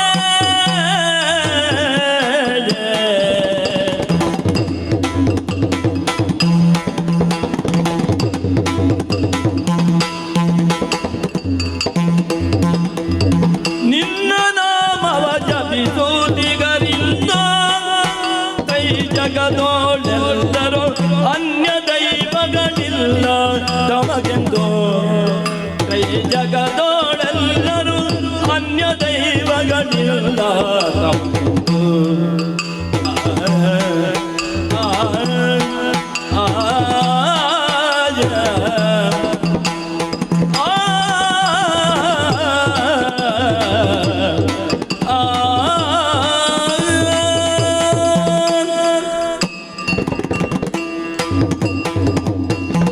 ಮಹಾನುಭಾವ, ಸ್ವಾಮಿನ್ ನನ್ನ ಬುದ್ಧಿಶಕ್ತಿಯ ಮಹತ್ವವನ್ನು ಹೇಳುವುದಲ್ಲ, ಹಾಂ ಆದರೆ ಇಂತಹ ಒಂದು ಸಂಭವವನ್ನು ನಾ ಮೊದಲೇ ಮನಗಂಡದ್ರಿಂದ ಹಾಂ ಆಗ ಒಂದು ದೃಷ್ಟಾಂತವನ್ನು ನಿನ್ನೆದುರು ಹೇಳಿದೆ. ಹಾಂ ಸ್ವಯಂ ಶಕ್ತಿಯಿಂದ ನದಿಯನ್ನು ದಾಟಬಲ್ಲವ ಹೌದು. ಅಂಬಿಗನ ಆಶ್ರಯವನ್ನು ಪಡೆಯಬೇಕಾದ ಅಗತ್ಯ ಉಂಟಾ? ಇಲ್ಲವೇ ಇಲ್ಲ. ಅಲ್ಲ, ಹಾಂ ನದಿಯನ್ನು ದಾಟುವುದಕ್ಕೆ ಹೊರಡುವಾಗಲೇ ಹಾ. ಅಯ್ಯೋ ಪ್ರವಾಹ ಬಂದರೆ ಏನು ಮಾಡಲಿ ಹಾ. ಅಗತ್ಯ ಇಲ್ಲ. ಯಾಕೆ? ಯಾವ ಪ್ರವಾಹವನ್ನಾದರೂ ಉತ್ತರಿಸಬಲ್ಲ ಹಾ. ಸತ್ವ ಅವನ ಭುಜಗಳಲ್ಲಿರುವುದರಿಂದ ಹಾಂ ಅವನು ಅದನ್ನು ಸಾಧಿಸಬಲ್ಲ, ದಾಟಬಲ್ಲ.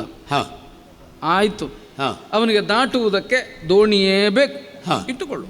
ಹಾಂ ನದಿಯನ್ನು ಉತ್ತರಿಸಿ ಆಯಿತು. ಹಾಂ ಆಮೇಲೆ ಹಾಂ ಅಯ್ಯೋ ದೋಣಿ ಇಲ್ಲದಿದ್ದರೆ ಹೇಗಪ್ಪ ಹಾಂ ಅಂತ ಹಾಂ ನಡೆಯುವಾಗಲೂ ದೋಣಿಯನ್ನು ಹೊತ್ತುಕೊಂಡೇ ಹೋಗುವುದಕ್ಕುಂಟ. ಚೀಚಿ ನೀರಿನಲ್ಲಿ ಮಾತ್ರ ದೋಣಿ ಬೇಕಾದ್ದು, ಮತ್ತೆ ನೆಲದಲ್ಲಿ ಯಾಕೆ? ಹಾಗಾದರೆ ದೋಣಿ ಬೇಕಾಗುವುದು ಯಾರಿಗೆ?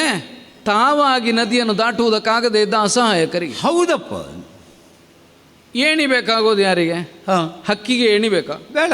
ಯಾಕೆ? ಅದು ತನ್ನ ರೆಕ್ಕೆಯನ್ನು ಬೀಸಿಕೊಂಡು ಎಷ್ಟು ಎತ್ತರಕ್ಕೆ ಬೇಕಾದ್ರೆ ಹಾರ್ತದೆ. ಮಾತ್ರ ಅಲ್ಲ, ಅದು ತನ್ನ ರೆಕ್ಕೆಯನ್ನು ನಂಬಿಯೇ ಇರುವುದು. ಹೌದು. ಏಣಿಯನ್ನು ಬಳಸುವುದು ಯಾರು? ಹಾರುವುದಕ್ಕಾಗದೇ ಇದ್ದವು, ಆಗದು ಏರುವುದಕ್ಕೆ ಇದು ಬೇಕು ಅಂತ. ಹೌದು. ಎತ್ತರವನ್ನು ಏರಿ ಆಯಿತು. ಹಾಂ ಆಮೇಲೆ ಏಣಿಯನ್ನು ಮುಂದೆ ಬೇಕಾದೀತು ಅಂತಲ್ಲ, ಏಣಿ ಇಲ್ಲದಿದ್ರೆ ಹೇಗಪ್ಪ ಅಂತಲ್ಲ, ಅದನ್ನು ಹೊತ್ತುಕೊಂಡು ಹೋಗೋ ಕ್ರಮ ಇಲ್ವಲ್ಲ. ಚೇಚಿ ನನಗೆ ನಿನ್ನನ್ನು ನೋಡಿದರೆ ಅದೇ ನೆನಪಾಗ್ತದಲ್ಲಪ್ಪ.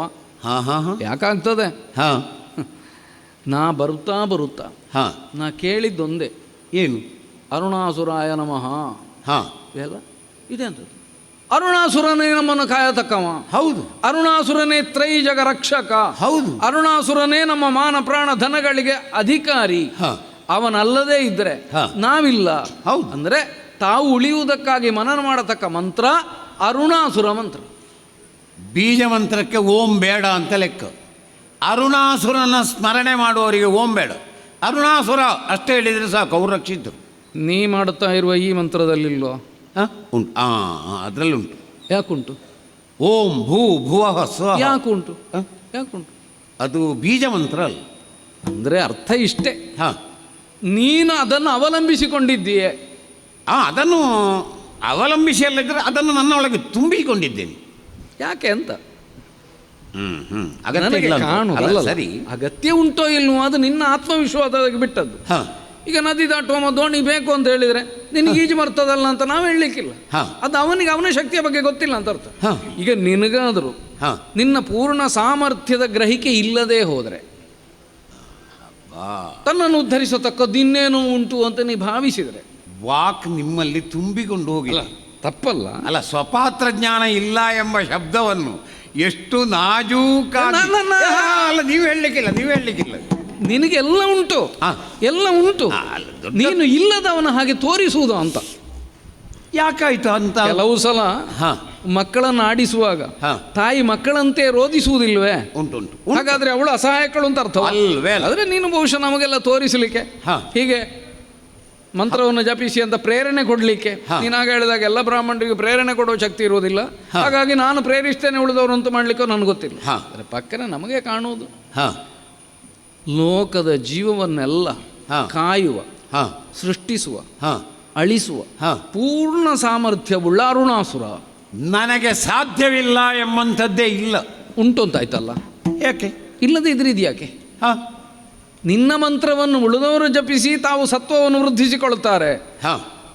ಈಗ ನಮಗಿಂತ ದೊಡ್ಡದನ್ನಲ್ವ ನಾವು ಧ್ಯಾನಿಸುವುದು. ಹೌದು. ಈಗ ನಿನಗಿಂತ ದೊಡ್ಡದೊಂದು ಪ್ರಪಂಚದಲ್ಲಿ ಉಂಟು ಅಂತಾಯ್ತಲ್ಲ. ಏನೋ ಒಂದು ಉಂಟು. ಅದು ಸತ್ವವೋ ತತ್ವವೋ ವ್ಯಕ್ತಿಯೋ ನನಗೆ ನಿನಗಿಂತ ಅಧಿಕವಾದದ್ದು ಅದು ಅಂತ ನೀವು ಒಪ್ಪಿದರೆ ಆಗ ನಿನ್ನನ್ನು ಅಧಿಕ ಅಂತ ಒಪ್ಪಿದವರಿಗೇನು ಕಾಣ್ತದೆ? ಹಾಗಾದ್ರೆ ಅರುಣಾಸುರ ನಾವು ತಿಳಿದಷ್ಟಲ್ಲ ಅಂತ ಆಗ್ತದೆ. ಅವನನ್ನು ಯಾಕೆ ನಾವು ಒಪ್ಪಬೇಕು? ಅಲ್ಲಲ್ಲ, ಹೇಳಿದ್ರು ಜನ ಹಾಗೆ ತಿಳ್ಕೊಳ್ಳುವುದಕ್ಕೆ ಸಾಧ್ಯ ಇಲ್ಲ. ಲೋಕದ ದೃಷ್ಟಿಯೇ ಹಾಗಲ್ಲ. ಮತ್ತೆ ಲೋಕದೃಷ್ಟಿಯನ್ನು ಮೀರಿ ಯಾವುದೂ ಇಲ್ಲ. ಜನಾಭಿಪ್ರಾಯ ನಮ್ಮ ಪರವಾಗಿ ಇರಬೇಕಾದ್ರೆ ನೀನು ಶಕ್ತನಾಗಿ ಅವರಿಗೆ ತೋರಬೇಕು. ನೀನಾಗ ಹೇಳಿಗೆ ದಾರುಣೀಸುರನಂತೆ ತೋರುತ್ತೀಯೇ, ನೀನು ಸರ್ವಶಕ್ತನಂತೆ ತೋರುತ್ತೀಯೇ. ಹಾಗೆ ಇರಬೇಕೋ ಬೇಡವಾ? ಬೇಕು. ಇದು ಇಲ್ವೋ ಅಂತ. ಇಲ್ಲದಿದ್ದರೆ ನನ್ನ ಧೀಶಕ್ತಿಯನ್ನು ಪ್ರಚೋದಿಸು ಅಂತ ಬುದ್ಧಿ ಇಲ್ಲದವಲ್ವ ಬುದ್ಧಿ ಕೊಡುವವನಲ್ಲಿ ಕೇಳಬೇಕು. ಈಗ ನಾವು ಕೇಳುವುದು ಸರಿ. ಹೌದು. ಯಾಕೆ ನಮ್ಮ ಬುದ್ಧಿ ಪ್ರಖರವಾಗಲಿಲ್ಲ. ಸಾಲದು ವಿಪ್ರ ಅಂತ ಹೇಳಿದ್ರು, ವೇದಾಧ್ಯಯನ ಮಾಡಿದ ಎಲ್ಲರೂ ವಿಪ್ರನ ಆಗಲಿಲ್ಲ. ಹಾಗಾಗಿ ನಮ್ಮನ್ನು ಕೇಳು. ಹೌದು. ನೀ ಇದು ಏನಯ್ಯ, ಇದನ್ನು ನೋಡಿದ್ರೆ ನಗದೆ ಮತ್ತೆ ಏನು ಮಾಡಲಿ ಸ್ವಾಮಿನ್? ಅಯ್ಯೋ ಮಗುವೇ ಅಂತ ಕಾಣ್ತದೆ. ನಗು ಬರುವ ರೀತಿಯಲ್ಲಿ ನಿಮಗೆ ಅನಿಸಿಕೊಂಡ್ರೆ ತಪ್ಪಲ್ಲ. ಆದರೆ ಈ ನಗು ಸರಿಯಲ್ಲ ಅಂತ ನಾನು ಹೇಳಬೇಕಿದ್ರೆ ನಾನು ಯಾವ ಕಾರಣಕ್ಕಾಗಿ ಅದನ್ನು ಅವಲಂಬಿಸಿದ್ದೇನೆ ಇದನ್ನು ನಿಮಗೆ ಹೇಳಲೇಬೇಕಲ್ವ? ಕೇಳುವ ಸ್ವಾಮಿ, ಚಿತ್ತ ಇದರಲ್ಲಿ ಮುಖ್ಯ. ಬಲವನ್ನು ಹೆಚ್ಚಿಸುವ ಬಗೆಗೆ ಹೆಚ್ಚಿಸುವ ಬಗೆಗೆ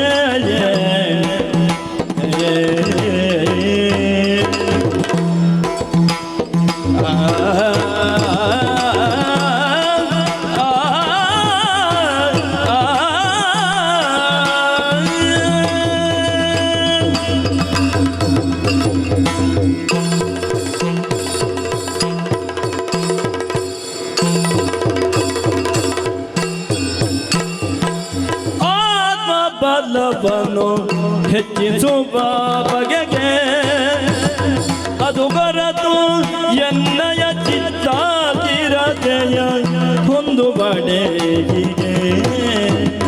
ಅದು ಹೊರತು ಎನ್ನಯ ಚಿತ್ತಾತಿರತೆಯು ಒಂದು ಬಡೆಗೆ. ಉತ್ತಮೋತ್ತಮವೆನಿಸುವ ಗಾಯತ್ರಿ ಮಂತ್ರವ ಜಪಿಸುತ್ತಿದ್ದಾರೆ. ಉತ್ತಮೋತ್ತಮವೆನಿಸುವ ಗಾಯತ್ರಿ ಮಂತ್ರವ ಜಪಿಸುತ್ತಿದ್ದರೆ ಪೃಥ್ವಿಯಳು ಕುಂದುವುದೇ ಎನ್ನಯ ಕೀರ್ತಿ ಬೇಳಿದ ದಾತೆಯ ಮರನೇ.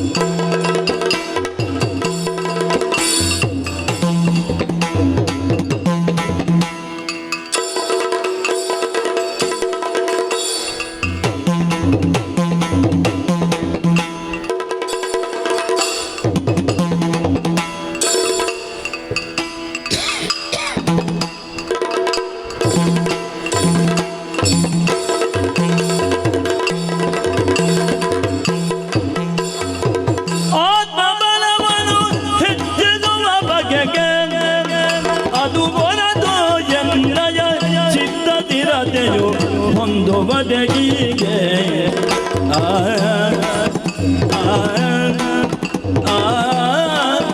ಆ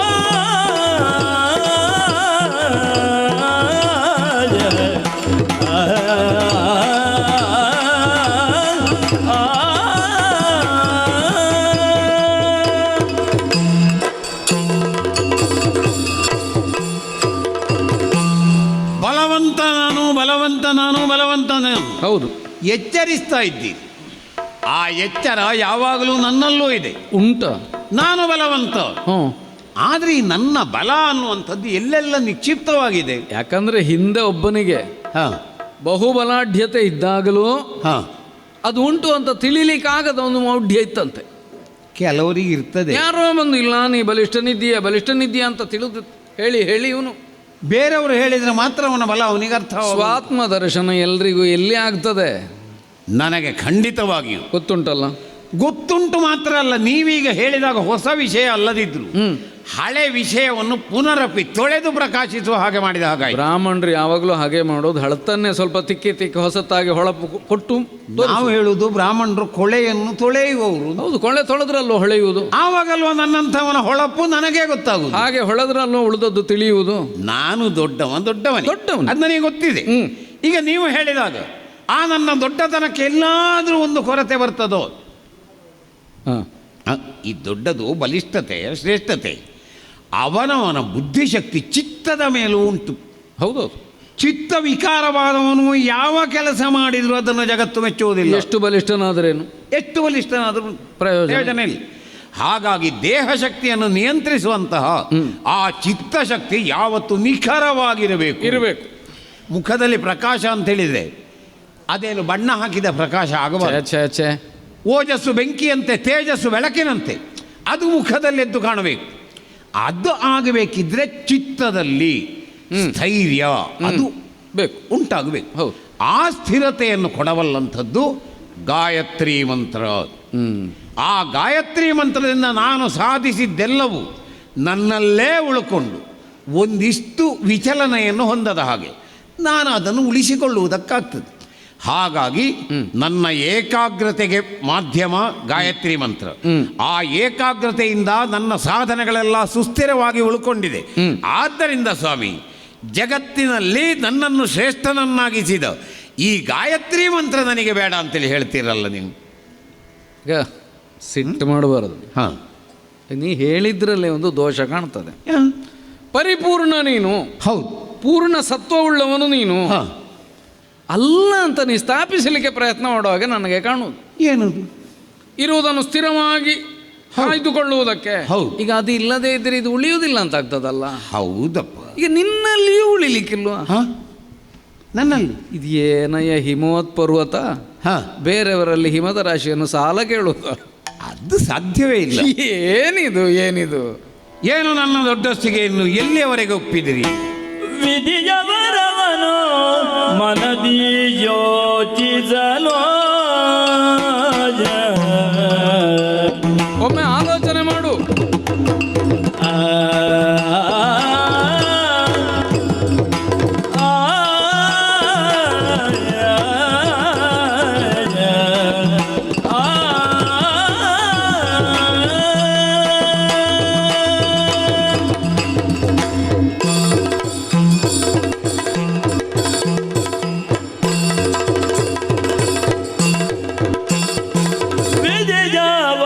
ಬನು ಮನದಿ ಯೋಚಿಸಲು ತ್ರೈಮೂರ್ತಿಗಳು ಶಾರದೆ ಗಿರಿಗೆ ಲಕ್ಷ್ಮಿಯರು ಶಕ್ತಿಗಳು ತ್ರೈಮೂರ್ತಿಗಳು ಶಾರದೆ ಗಿರಿಗೆ ಲಕ್ಷ್ಮಿಯರು ಶಕ್ತಿಗಳು ಬೆದರುವರು ನಿನ್ನೆದೆರೋ ನಿಲ್ಲುವರೆ ಬೆದರುವರು ನಿನ್ನೆದೆರೋ ನಿಲ್ಲುವರೆ ಅಧಿಕ ನೈ ಸಕಲರೊಳು ನೇನೆ ಮೊದಲ ದೈವ ಬೆನಿತಿರೆ ಕೇಸದೆ ದೈವವ ನೆನೆಯುವುದೇ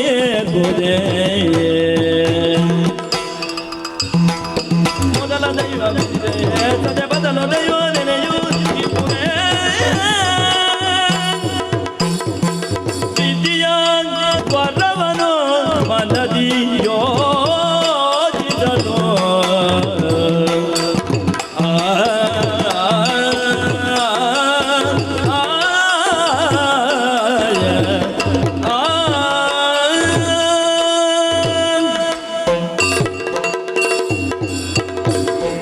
ಅಯ್ಯ ಮಹಾನುಭಾವ, ಹಾಂ ಕೆಲವು ಕಾಲದ ಹಿಂದೆ ಹಾಂ ನೀನು ಹೀಗೆ ವ್ಯವಹರಿಸ್ತಾ ಇದ್ದಿದ್ರೆ ಹಾಂ ನಾನು ಅದನ್ನು ಒಪ್ಪುವುದಕ್ಕಾಗ್ತಿತ್ತು. ಹಾಂ ಯಾಕಂದರೆ ಪೂರ್ಣತೆ ಸಿದ್ಧಿ ಆಗಿರದೇ ಇದ್ದ ಕಾಲ, ಬೆಳವಣಿಗೆಯ ಹಂತದಲ್ಲಿ. ಯಾಕೆ ನೀನು ಅಧಿಕಾರ ಗ್ರಹಣವನ್ನು ಮಾಡಿದೊಡನೆಯೇ ಹಾಂ ಬ್ರಹ್ಮದೇವನನ್ನು ತಪಸ್ಸಿನಿಂದ ಮೆಚ್ಚಿಸುವುದಕ್ಕೆ ಮುಂದಾದೆ. ಹಾಂ ಆಗ ಬ್ರಹ್ಮನಲ್ಲಿ ಆಧಿಕ್ಯವನ್ನು ಕಂಡುಕೊಂಡಿದ್ದಿ ಅಂತ ಅರ್ಥ. ಹೌದು. ಬ್ರಹ್ಮನ ವರವನ್ನು ಪಡೆಯುವುದಕ್ಕಾಗಿ ಹಾ. ಅವನನ್ನು ಕುರಿತು ತಪಸ್ಸನ್ನು ಮಾಡಿದಿ. ಹೌದು. ಬ್ರಹ್ಮದೇವರು ವರ ಕೊಡ್ಲಿಲ್ವಾ? ಕೊಟ್ಟರು. ಏನು ವರ ಕೊಟ್ಟ? 2 ಕಾಲು 4 ಕಾಲಿಂದ ಮರಣ ಇಲ್ಲ ಬಿಡಿ. ಇಲ್ಲ. ಅದರ ಮೇಲೆ ತ್ರಿಮೂರ್ತಿಗಳಿಂದಲೂ ಮರಣ ಮರಣ ಇಲ್ಲ. ಇಲ್ಲ. ಜಗತ್ತಿನಲ್ಲಿರುವ ಜೀವ ದೇವ ಹೌದು. ಎರಡೂ ಸಂಕುಲದಿಂದ ನಿನಗೆ ಯಾವ ಆಪತ್ತು ಇಲ್ಲವೇ ಇಲ್ಲ. ಇಷ್ಟು ಕೊಟ್ಟ ಮೇಲೆ ಹಾಂ ನಿನಗೆ ಪೂರ್ಣತೆಯ ಸಿದ್ಧಿ ಆಗಿದೆ ಅಂತ ತಾನೇ ಅರ್ಥ. ಹಾಂ ಅಲ್ಲಿಗೆ ಪೂರ್ಣವೇ ಅದು. ಅದಕ್ಕಿಂತ ಹೆಚ್ಚಿಗೆ ಏನುಂಟು? ಹಾಂ ಏನೋ ಉಂಟು ಅಂತ ಭ್ರಮಿಸುವಂತೆ ಹಾ. ಬ್ರಹ್ಮದೇವ ಮಾಡಿದ್ದು ನಿನಗೆ. ಓ ಕೊಡುವಾಗಲೂ ಕೇಳದಿದ್ದದ್ದನ್ನು ಕೊಡುವುದನ್ನು ತೆಕ್ಕೊಳ್ಳುವಾಗ ಇಲ್ಲಿಯವರೆಗೆ ಉಂಟ ಎಲ್ಲಿಯಾದರೂ ಕೇಳದೇ ಇದ್ದದ್ದನ್ನು ಕೊಡುವುದು? ಕೇಳಿದ್ದನ್ನು ಕೊಡಲಿಕ್ಕೆ ಹಿಂದೆ ಮುಂದೆ ನೋಡ್ತಾರೆ. ಹಾಂ ಈ ಕೇಳದೇ ಇದ್ದದ್ದನ್ನು ಕೊಡ್ತೇನೆ ಅಂತ ಮುಂದಾಗ್ತಾನೆ ಅಂತಂದ್ರೆ ಇದು ಮುಳುಗಿಸಲಿಕ್ಕೆ ಮಾಡುವ ವ್ಯವಹಾರ ಹೌದಲ್ಲ? ಓ ಏನೋ ಏನೋ ಒಂದುಂಟು. ನನಗೆ ಬ್ರಹ್ಮದೇವನ ಮೇಲೆ ಶಂಕೆ ಇಲ್ಲ. ಹೌದಪ್ಪ, ಹೌದು ಹೌದು. ಬ್ರಹ್ಮದೇವನಿಗೆ ನೀನು ಮಾಡುವುದು ಪ್ರಿಯವಾದದ್ದಾಗಲಿಕ್ಕಿಲ್ಲ. ಹಾ. ಆದ್ರಿಂದ ಏನೋ ಒಂದು ಇಟ್ಟರು ಇದ್ದಿರಬಹುದು, ಹಾಂ ಗೊತ್ತಿಲ್ಲ. ಕೊಟ್ಟ. ಹಾಂ ನೀನು ಧ್ಯಾನಿಸ್ತಾ ಇರುವುದು ಅವ್ಯಕ್ತವಾದ ಒಂದು ತತ್ವವನ್ನು. ಹೌದು. ನೀನೆಂಥದ್ದು? ಹಾಂ ನೀನೆಂಥದ್ದು? ನಾನು ವ್ಯಕ್ತ ಪ್ರಪಂಚಕ್ಕೆ ಸೇರಿದವ. ವ್ಯಕ್ತ ಹೌದು ಅಂತ ಆದರೆ ಅದು ಅವ್ಯಕ್ತವೇ ಆಗ್ತದೆ, ಹೌದಾ ಅಲ್ವಾ? ವ್ಯಕ್ತವಿದ್ದದ್ದೇ ವ್ಯಕ್ತ ಇಲ್ಲದಿದ್ರೆ ಅವ್ಯಕ್ತ ಉಂಟಾ? ಅದಿಲ್ಲ. ವ್ಯಕ್ತವಿದ್ದದ್ದೇ ಮತ್ತೆ ಅವ್ಯಕ್ತ ಆಗುವುದು. ಏನೋ ವಿಜ್ಞಾನಿಗಳು ಆಮೇಲೆ ಅವ್ಯಕ್ತದಿಂದಲೇ ವ್ಯಕ್ತ ಉಂಟಾಗುವುದು. ಅದೇ ಇದು ಸ್ವಲ್ಪ ಭೌತಶಾಸ್ತ್ರಕ್ಕೆ ನೀನು ಅವ್ಯಕ್ತನೂ ಆಗಬಲ್ಲೆ, ಹಾ. ವ್ಯಕ್ತನೂ ಆಗಬಲ್ಲೆ. ಹಾ. ವ್ಯಕ್ತವನ್ನು ಮಾಡಲೂ ಬಲ್ಲೆ, ಹಾ. ಅವ್ಯಕ್ತವಾಗಿಸಲೂ ಬಲ್ಲೆ. ಹಾಂ ಅಂದ್ರೆ ನಾನು ಮೊದಲೇ ಹೇಳಿದ ಮಾತು, ನಮ್ಮ ಬ್ರಾಹ್ಮಣರ ವಾಕ್ಯಕ್ಕೆಲ್ಲ ಅರ್ಥ ಅಷ್ಟೇ ಅಲ್ವಲ್ಲ. ಹಾಂ ಹಾಂ ಸೃಷ್ಟಿಸುವುದಕ್ಕೆ ಬರ್ತದೆ, ಹೌದು. ಕಾಯುವುದಕ್ಕೆ ಬರ್ತದೆ, ಹಾ. ಕೊಲ್ಲುವುದಕ್ಕೆ ಬರ್ತದೆ. ಬಿತ್ತನೆಯ ಬೀಜದಲ್ಲಿ ಎಷ್ಟು ದೊಡ್ಡ ಮರವೂ ಇರಬಹುದು. ತ್ರಿಮೂರ್ತಿಗಳಿಂದ ಅಧಿಕವಾದ ಯೋಗ್ಯತೆ ಹಾ. ನಿನ್ನಲ್ಲಿ ಉಂಟು. ಯಾಕಂದ್ರೆ ಅವರಿಂದ ನಿನ್ನನ್ನೇನು ಮಾಡಲಾಗುವುದಿಲ್ಲ. ಹಾ. ಈಗ ನೀನು ಒಮ್ಮೆ ಸನ್ನೆ ಮಾಡಿದರೆ ಅವರು 3 ಮಂದಿ ಕೈ ಮುಗಿದು ನಿನ್ನೆ ಅದ್ರ ನಿಲ್ಲಬೇಕೋ ಬೇಡುವ? ಅವು ನಮ್ಮೂರಿಗೆ ಬರುವುದು ಬೇಡ ಅಂತಲೇ ಹೇಳುವ ನಾನು. ಅಲ್ಲ ಇದ್ರೆ ಕದಿಬಹುದಿತ್ತು. ಅಲ್ಲ, ಬೇಕೋ ಬೇಡೋ ಪ್ರಶ್ನೆ ಅಲ್ಲ, ಹಾ. ಸಾಮರ್ಥ್ಯದ ಪ್ರಶ್ನೆ. ಸಾಮರ್ಥ್ಯ ಖಂಡಿತ ಇದೆ. ನಿನ್ನ ಆಜ್ಞಾಶಕ್ತಿಯಿಂದ ಅವರನ್ನು ನಿಯಂತ್ರಿಸತಕ್ಕ ಹೊತ್ತು ಹಾಂ ನೀನು ಅವ್ಯಕ್ತವನ್ನು ಧ್ಯಾನಿಸುವುದು, ಹಾಂ ಬುದ್ಧಿಯನ್ನು ಸ್ಥಿರಗೊಳಿಸು. ಯಾಕೆ ನಿನಗೆ ಬುದ್ಧಿ ಸ್ಥಿರ ಇಲ್ಲ ಅಂತ ಹೇಳಿದವರು ಯಾರು? ಅಂದರೆ ಹಾ. ಬ್ರಹ್ಮದೇವ ಕೊಡುವಾಗಲೇ ನಿನ್ನಲ್ಲಿ ಒಂದು ಆಶಂಕೆಯ ಬೀಜವನ್ನು ನಟ್ಟಿದ್ದಾನೆ. ಓಹೋ ಅದನ್ನೇ ನೀ ನಂಬಿದ್ದಿ. ಹಾ. ಹಾಗಾಗಿ ಅದೇ ದೌರ್ಬಲ್ಯ. ಹಾಂ ನೋಡಪ್ಪ, ನೀನು ಇದನ್ನು ಕುರಿತು ಧ್ಯಾನ ಮಾಡು, ಹಾ. ನಿನ್ನ ಅಪೇಕ್ಷೆ ಸಿದ್ಧಿ ಆಗ್ತದೆ. ಹಾ. ನಿನ್ನ ಪ್ರಯತ್ನದಿಂದ ನಿನ್ನಿಂದ ಆಗುವುದಿಲ್ಲ ಅಂತ ಬೇರೆ ಹೇಳಬೇಕಾ? ಇದು ನನ್ನ ಕೊಡುಗೆಯಿಂದಾಗಿ ಎಂಬ ಹಾಗಾಯ್ತು. ಬೇರೆ ಹೇಳಬೇಕಾ? ಹಾ. ಆದ್ರಿಂದ ನನ್ನಂಥವನಿಗೆ ಇದು ಕಾಣ್ತದೆ. ಹಾ. ನೀನೊಂದು ವೇಳೆ ಇದನ್ನೇ ಮಾಡುವುದು ಹೌದು ಅಂತ ಆದರೆ ಹಾಂ ಇಲ್ಲಿಯವರೆಗೆ ನಿನ್ನ ಸಾಧನೆ, ಹಾಂ ಇಲ್ಲಿಯವರೆಗೆ ನೀ ಸಾಧಿಸಿದ ಎತ್ತರ, ಹಾ. ನಿನ್ನ ಪ್ರಭುತ್ವ, ಹಾ. ನಿನ್ನ ಸಂಪತ್ತು, ಹಾ. ನಿನ್ನ ವಿದ್ಯೆ, ಹಾ. ನಿನ್ನ ಬಲ ಹಾ. ಎಲ್ಲವೂ ಅಲ್ಪ ಅಂತ ಗ್ರಹಿಸಬೇಕಾಗ್ತದೆ ನಾವು. ನಮ್ಮಲ್ಲೆಲ್ಲ ದೊಡ್ಡ ಈಗ ಒಂದು ಪ್ರತಿಭಟನೆಯೇ ಉಂಟು. ಹಾಂ ಏನು ಪ್ರತಿಭಟನೆ? ಏನು? ನಾವೆಲ್ಲ ಈ ಬ್ರಹ್ಮಗಿಮ್ಮ ಎಲ್ಲ ಧ್ಯಾನಿಸಬೇಕಾದ್ದು. ಹಾ. ನಾವು ಅರುಣಾಸುರನನ್ನು ಧ್ಯಾನಿಸಬೇಕು ಅಂತ ಬ್ರಾಹ್ಮಣರ ಹೃದಯದಲ್ಲಿ, ಬ್ರಾಹ್ಮಣರ ಹೃದಯದಲ್ಲೂ ಅರುಣಾಸುರ ಅರುಣಾಸುರ ಅರುಣಾಸುರ ಆಗ್ಲಿಲ್ಲ ಆಗ್ಲಿಲ್ಲ ಆಗ್ಲಿಲ್ಲ ಅಲ್ಲ. ಆಗ್ತಾ ಉಂಟು. ಹಾಂ ಈ ಹೊತ್ತಿಗೆ ನೀನಿದು ಅರುಣಾಸುರನಲ್ಲಿ ದೌರ್ಬಲ್ಯ ಉಂಟು ಅಂತ ನಮಗೆಲ್ಲ ತೋರಿಸಿಕೊಟ್ರೆ ಹಾಂ ಮತ್ತೆ ನಮಗೆ ಅರುಣಾಸುರ ಯಾಕೆ ಹಾಂ ಹಾಂ ಕಾಣ್ತದೆ ಅಂತ. ಹಾಂ ಹಾಗಾಗಿ ನೀನು ದೇವರಾಗುವುದಕ್ಕೆ, ಹಾ. ನೀನು ಅವ್ಯಕ್ತವಾಗುವುದಕ್ಕೆ, ಹಾ. ನೀನು ಮಹಾತತ್ವವಾಗುವುದಕ್ಕೆ ಹಾ. ಪ್ರಯತ್ನ ಮಾಡಬೇಕು ಅಂತಲ್ಲ. ನೀನು ಅದೇ ಆಗಿದ್ದೀಯೇ. ಹಾಂ ತತ್ವಮಸಿ ಅಂತ ನಿನ್ನನ್ನು ಹೇಳಿದ್ದು. ಹಾಂ ಹಾಂ ನೀನು ಅದೇ ಅಂಥ ನೀನು ಹಾ. ಅದಲ್ಲ ನಾನು ಅಂತ ತೋರಿಸುವ ಹಾಗೆ ಮಕ್ಕಳ ಚೇಷ್ಟೆ ಮಾಡ್ತೀಯಲ್ಲಯ್ಯ. ಈಗ ಸಮುದ್ರಕ್ಕೆ ನೀರಿನ ಕೊರತೆ ಆಗುವ ಕ್ರಮ ಉಂಟು? ಸಾಧ್ಯವೇ ಇಲ್ಲ. ಸಮುದ್ರ ಎಲ್ಲಿಯಾದರೂ ನನಗೆ ಸ್ವಲ್ಪ ನೀರಿನ ಕೊರತೆ ಆಗಿದೆ, ಯಾವುದಾದ್ರೂ ನದಿಯಲ್ಲಿ ಸ್ವಲ್ಪ ಎಲ್ಲಾದರೂ ಉಂಟೆ? ಎಲ್ಲ ನೀರು ಸೇರುವುದು ಸಮುದ್ರವನ್ನು. ಹಾ. ಹಾಗಾಗಿ ಸಮುದ್ರಕ್ಕೆ ಕೊರತೆ ಇಲ್ಲ. ಹಾ. ಕೊರತೆ ಉಂಟು ಅಂತ ಆದರೆ ಹಾಂ, ಅಲ್ಲ, ಹೌದು, ಅದು ಸಮುದ್ರವ. ಸಮುದ್ರ ಆಗಲಿಕ್ಕೆ ಸಾಧ್ಯವೇ ಇಲ್ಲ. ನೀನಂತಹ ಶಕ್ತಿ, ಹಾಂ ನೀನಂತಹ ತತ್ವ, ಹಾ. ನೀನಂತಹ ಸತ್ವ ಹಾಂ, ಕಾಣ್ತದೆ ನನಗೆ.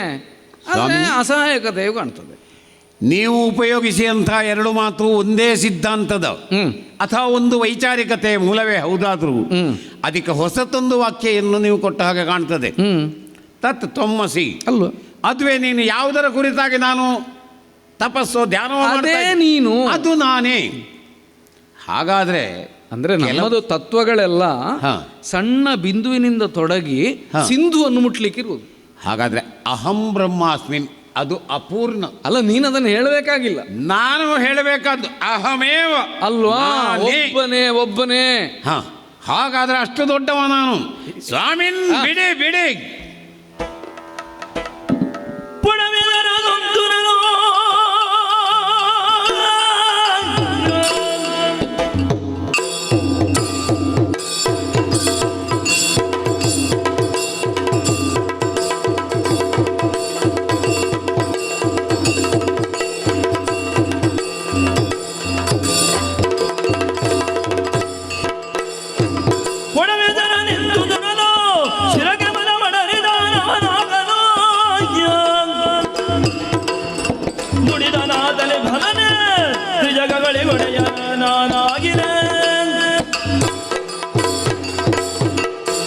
ಸ್ವಾಮಿನ್, ನೀವು ಈ ಅಸುರನಿಗೆ ಅರುಣನಂತೆ ಬಂದವರು.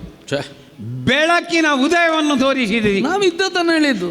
ನೀವಿದ್ದದ್ದನ್ನು ಹೇಳಿದ ಕಾರಣ ನಾನೇನು ಅಂತ ನನಗೆ ಅರ್ಥವಾಯಿತು.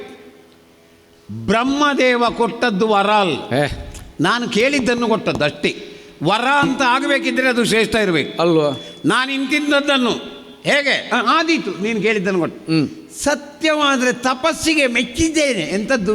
ನಿನ್ನ ತಪಸ್ಸಿಗೆ ಹೆದರಿದ್ದೇನೆ. ಇತ್ತೀಚೆಗೆ ಬ್ರಹ್ಮ ಮಾತಾಡುವುದಕ್ಕೂ ತಾಳಮೇಳ ಇಲ್ಲ, ಏನಾದರೂ ಹೇಳುವುದು ನಾವು. ಸುಮ್ಮನೆ ಹೇಳುದು ಬಕುತಾ ಅಂತ. ನಿನ್ನ ತಪಸ್ಸಿಗೆ ಮೆಚ್ಚಿದ್ದೇನೆ. ಇಲ್ಲ, ಬ್ರಹ್ಮ ನನ್ನ ಈ ದೀರ್ಘತಮವಾದಂತಹ ತಪಸ್ಸಿಗೆ ಹೆದರಿ ನಿನಗೇನು ಬೇಕು ಇದು ಕೊಟ್ಟೆ. ಈಗ ಹೆಚ್ಚುವರಿ ಅದು ಮಾತ್ರ ಅವನ ದುರ್ಬುದ್ಧಿ. ಅದೇ ನಾನು ಕೇಳಿದಷ್ಟೇ ಕೊಡ್ಬೇಕು, ಅದಕ್ಕಿಂತ ಹೆಚ್ಚು ಕೊಡ್ತಾನೆ ಅಂತೇಳಿ. ಆದರೆ ಬೊಕ್ಕಸವನ್ನು ತುಂಬಿಸುವಾಗಲೇ ಕನ್ನ ಮಾಡಿಟ್ಟ ಹಾಗಾಯ್ತಲ್ಲ.